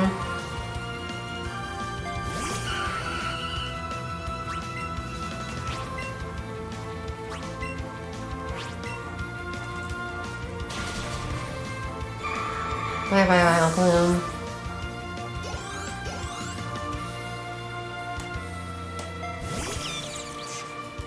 Now we'll take this last turn to heal.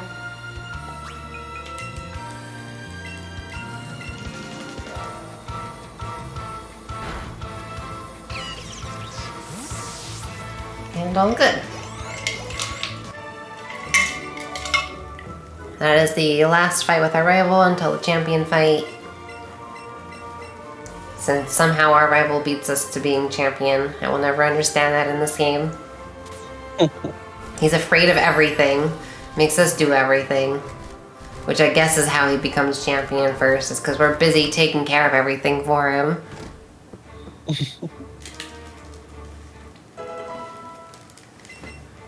He's just too afraid of things to be able to fight the Elite Four.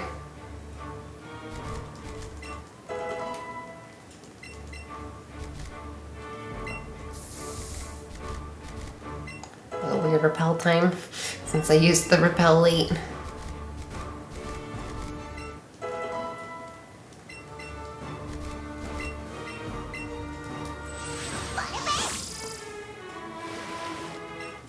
Well, this is all the badge checks. Guess you gotta have a million of them.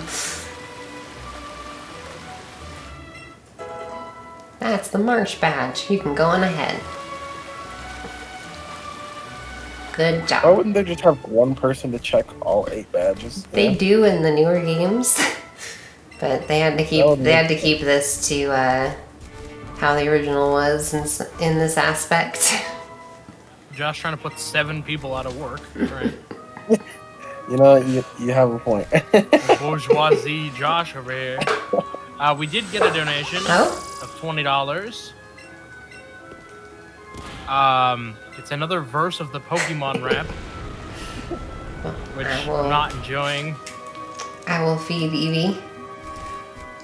Yes, feed Evie. Evie, I'm gonna do Evie my needs best. to be fed.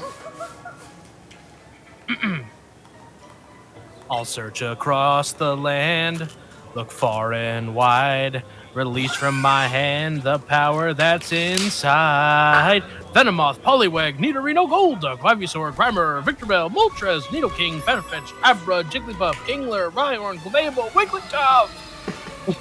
Catch 'em, gotta catch 'em all. Gotta catch 'em all. Gotta catch 'em all, Pokemon! Good job. So there you go. I got it for the high notes.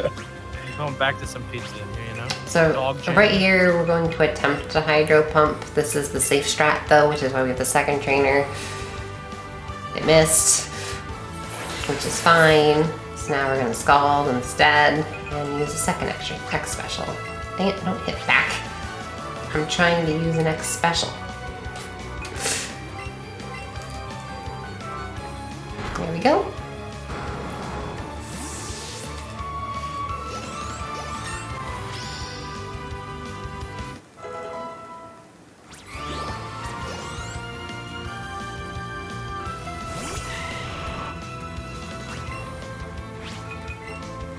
Psychic. Beat up the Venusaur. 4 trainer. Worked so hard to be here. Only 2 Pokemon though. To be fair, we only have 2 Pokemon too, but still. Hey dude, do you wanna not look this way? Thank you. So right here we get to start our continue our level journey, I guess, of very slowly pushing these blocks. You have to individually press it every time, unlike the original where you just run into it to move the block. It's a little obnoxious, but you know, whatever. It is what it is.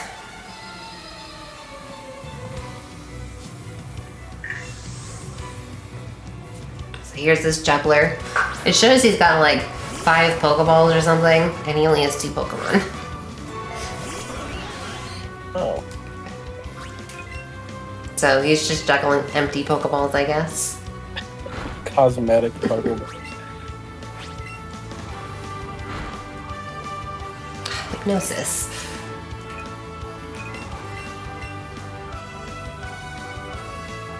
Yeah, at least use Dream Eater after, I guess.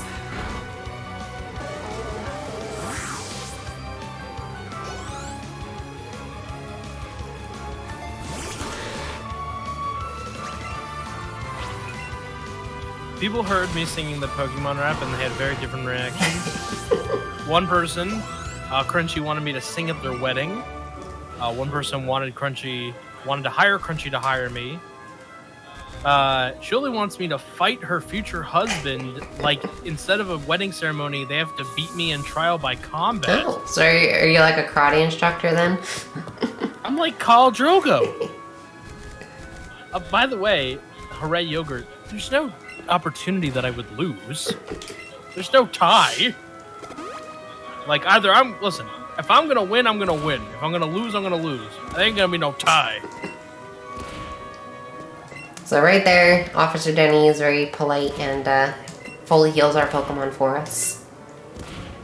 And after we push this block is technically the final trainer skip. There is one more after, however, we barely understand it. It's brand new, and it's very uncommon for it to work at the moment.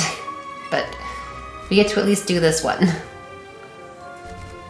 which is another silly one. So we're gonna come over into this corner, put Rapidash away, and then Blind Trainer. So again, that is technically the final trainer skip. There is one more. It's just unlikely to happen. If the last one works, it is the silliest of them all. You literally run right in front of the trainer's face.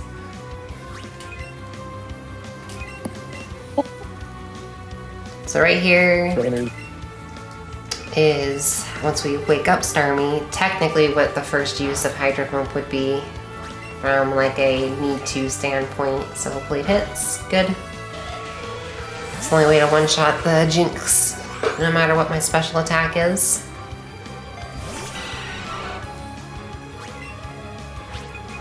And then we'll Thunderbolt the Golbat.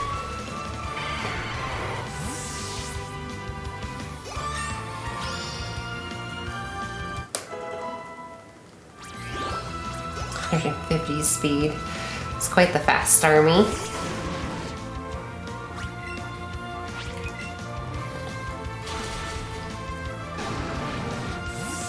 Alright, so there is technically one more trainer before the Elite Four. It's the one that we may or may not skip. Probably won't. I've done it 8 times total and never in a run. So I will try, but it's that dude right there. That Slowpoke dude. Only one person's gotten in a run so far. And it was not a PB for them. It saves a minute if you get it. Oh, wow. And it's very far into the run.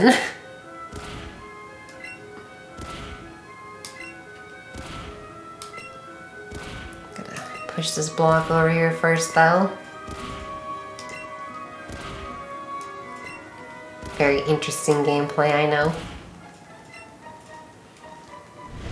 Alright, so again, I will try. No promises. Get rid of Rapidash. Go up here, run into this. Hold somewhere this way and hope for the best. Nope. I got close. I was on the far end of his vision, but not quite far enough. Basically, the goal is to have Rapidash spawn in like as you're going across his vision, and that's just enough to skip the trainer. He doesn't see you mounting Rapidash, basically. Interesting. But at least we tried. I gave it a fair chance.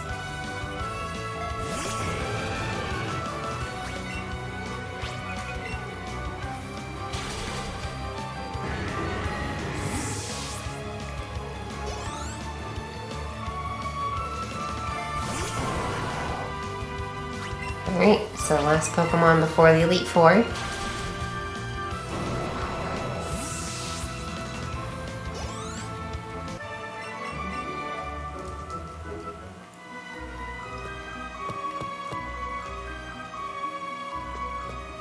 However, we do need to do something special before we enter the Elite Four, because I promised. Let me come in here real quick.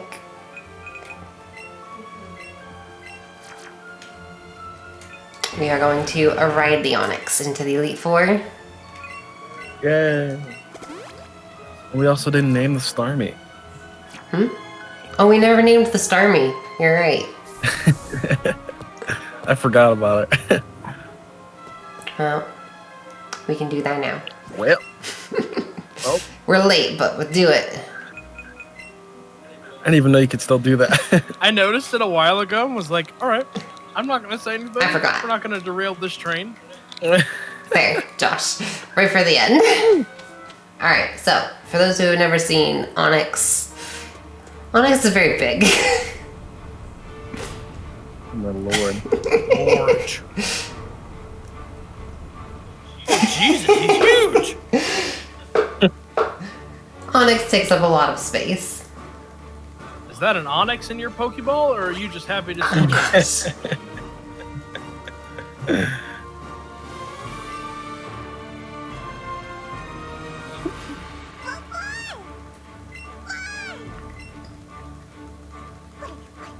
I guess I can show this too, because this is kind of silly with our ride Pokemon.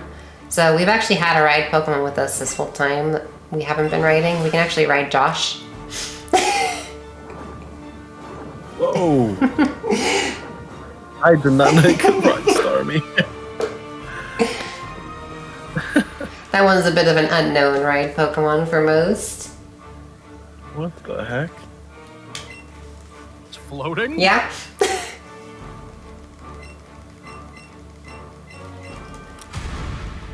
It's actually a decently fast ride Pokemon too. I think it's the same speed as Rhyhorn. Oh. The only copyright strike that SpeedDocs ever got, this is a true story, was for why did Josh walk? I knew it. Love to see it. Well, you hate to see the copyright strike. Hey Josh, why'd you do it? Why'd you copyright strike them? I found a copycat song and loaded that song in behind it, and then took down the copyright thing. It was really funny.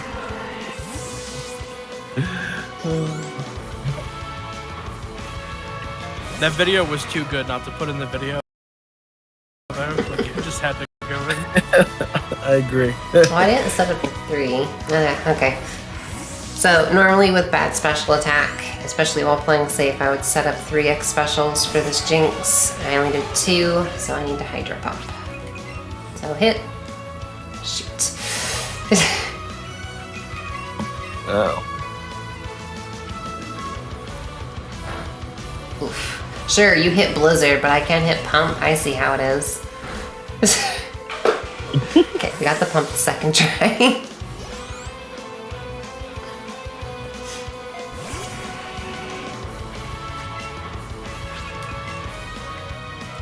Alright, Thunderbolt out.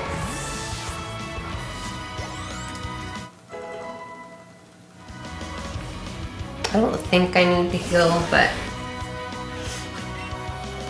I will heal just in case, because I'm not sure what my defense is. I haven't been looking at it, so I'll just play it safe.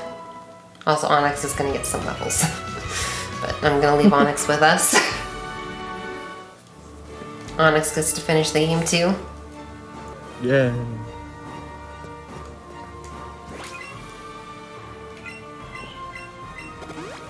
Okay, heal up. And I'm only healing there just because I'm not 100% sure what my defense is, but it's pretty unlikely that I would die. It's still possible. Especially when I have multiple Pokemon with me, Onyx is more likely to go for Stealth Rock here instead of attacking.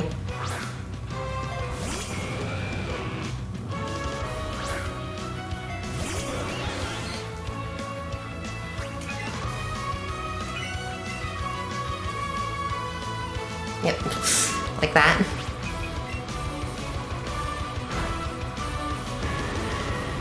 Was it supposed to psych there? Yeah, I'll be fine. We're gonna psychic the Lickitung because I had to, because my special sucks. I'll Thunderbolt the Golbat. I'll be fine. Backup strats. I always loved the sound that the Onyx made in the anime.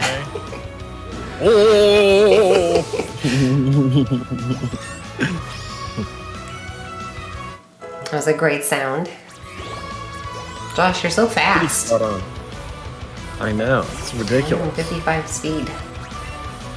Josh, what's your favorite Pokemon sound?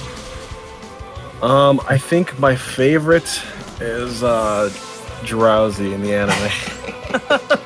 I love when he says his own name. I just love it. He's like, drowsy. Drowsy. He's selling cologne out of No, that's the Hypno. back of a car. Yeah. My favorite, I think I said in the chat earlier, but in the anime, when Ash's Krabby evolves into Kingler, it goes from going to cookie. Yeah. And I'm like, man, y'all really crapped out on the Kingler. Alright, so right here can be a pretty scary fight. These last 3 fights are all pretty scary. I may be saving before the last 2. But Agatha can be a pain sometimes. There's 4 different outcomes that can happen after this very first turn, so we'll see what happens. Special, glare, okay, good, that's normal. Speed. Crunch, okay, good. Restore, so we can heal the paralysis. And to heal. Use a jab. Okay, weirdo. Usually goes for crunch again, but sure. Alright, so normal outcome luckily. No issues here. I just need to remember to Thunderbolt for the Golbat, which will be a range, but should be fine.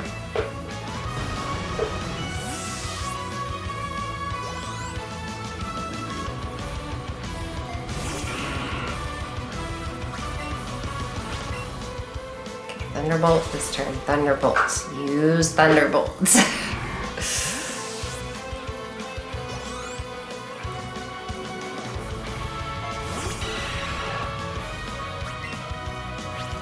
Good. Now die. Thank you. Alright, we saved my mistake from earlier. Nice.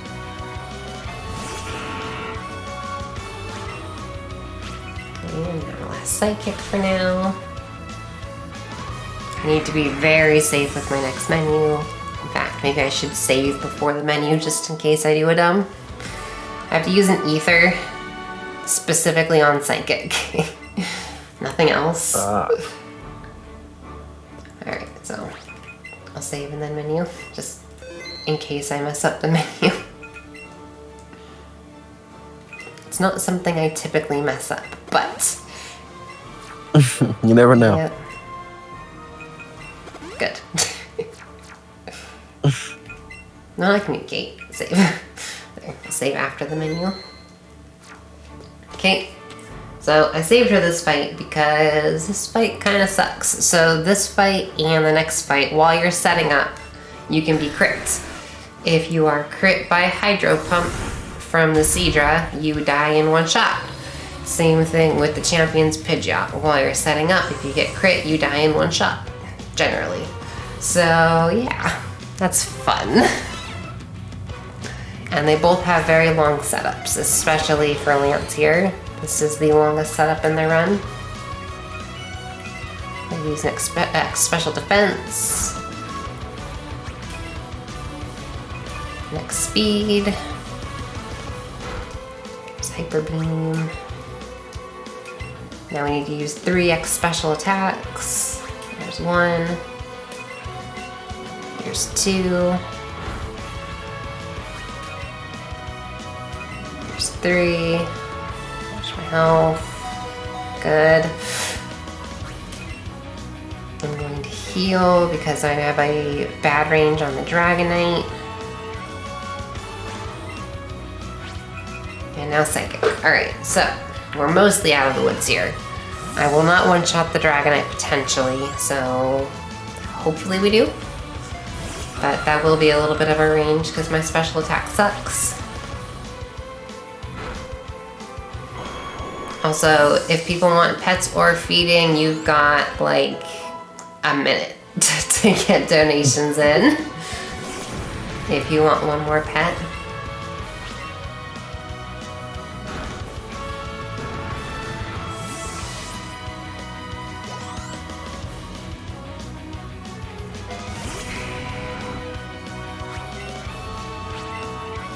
Charizard.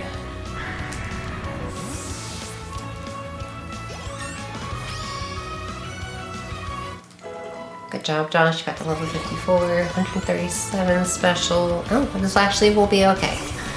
This is a very good range. It's 15 and 16.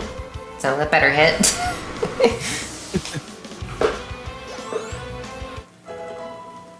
Good job, Onyx. So proud.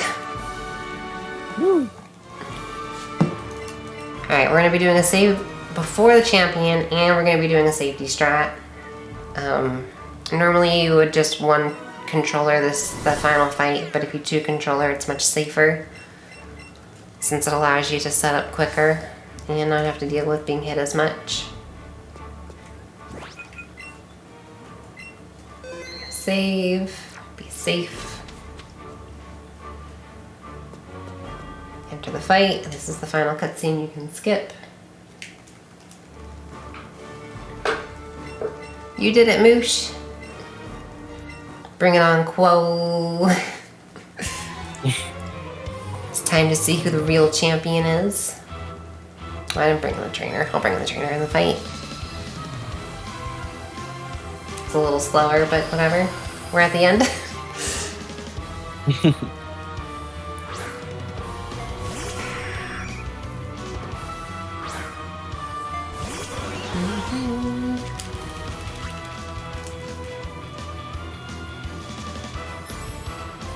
Alright, here's your second trainer. And let's get set up.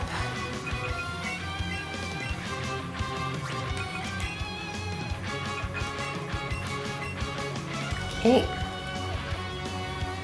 And then this game has Mega Evolutions, which were obviously not in the original games and only in the newer games.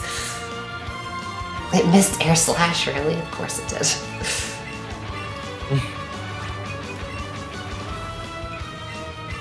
Alright, we're all set up.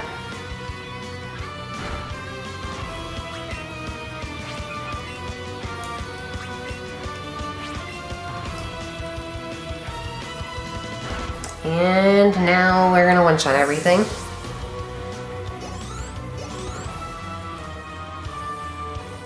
But I also have to menu every time for the Rapidash because the Rapidash is alive.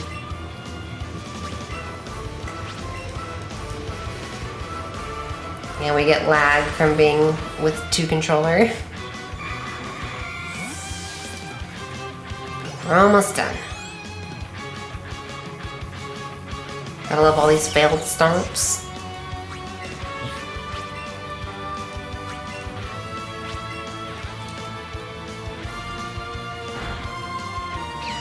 This fight's so slow with two controller. But it's safe. Safe indeed. That's the important part, is that it's safe.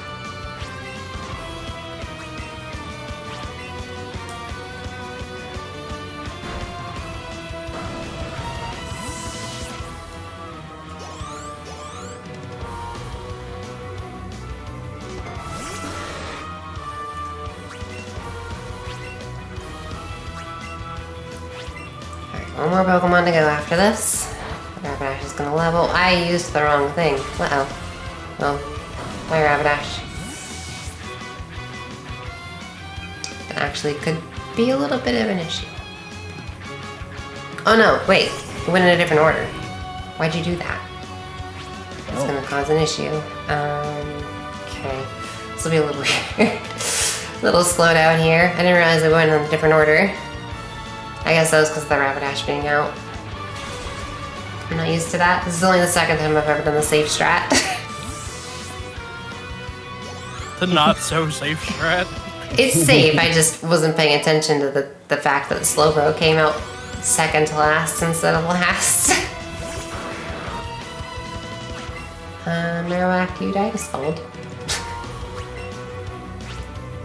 Let's find out. Scald and Rage. Okay, good. All is fine.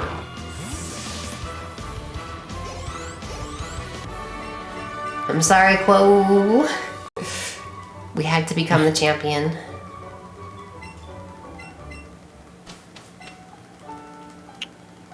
You know, I think the real Quo would let Spicy be the champion. So I think Quo just kind of like took a dive So Spicy for Buns Spicy. could be the champion.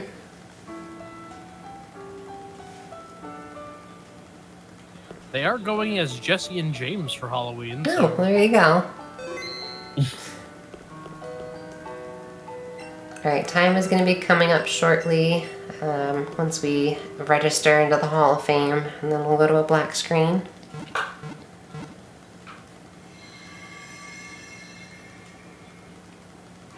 But first we gotta see our trainer running, and then our 3 Pokemon, which is even slower because normally you only have 1.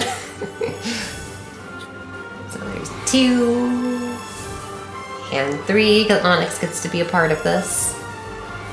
Everyone together, and time. Oh my gosh. What a run, huh? Yeah, that was interesting. what an earn. Well, It's a 3:14:34. I was just barely under the estimate. Sneaking in. You took all the time. Yeah, it was for all the pets and for Onyx. This is very true. This is true. You did it for the people. And terrible catching, but that's besides the point. All right, where can the people find y'all if they want to keep following you in your adventures? Oh, just on Twitch, it's headstrong1290, or on Twitter, same thing. You know, and if you want to catch me for some reason, I wouldn't know what. I don't play any Pokemon, but yeah, twitch.tv/OutrageousJohn. All right, just a little bit of feedback. Y'all two weren't very good at that. You know, you can You plug know- yourselves a little better. I was giving you permission. It's hard It's to. hard. difficult. It's okay. It's okay. We still love both of you. So thank you so much. This was a great run. Thank you for doing Let's Go Eevee. That was a ton of fun. Got to see all the Eevee pets. Got to see all the Pokemon. Got to see this really fun and really different Pokemon run.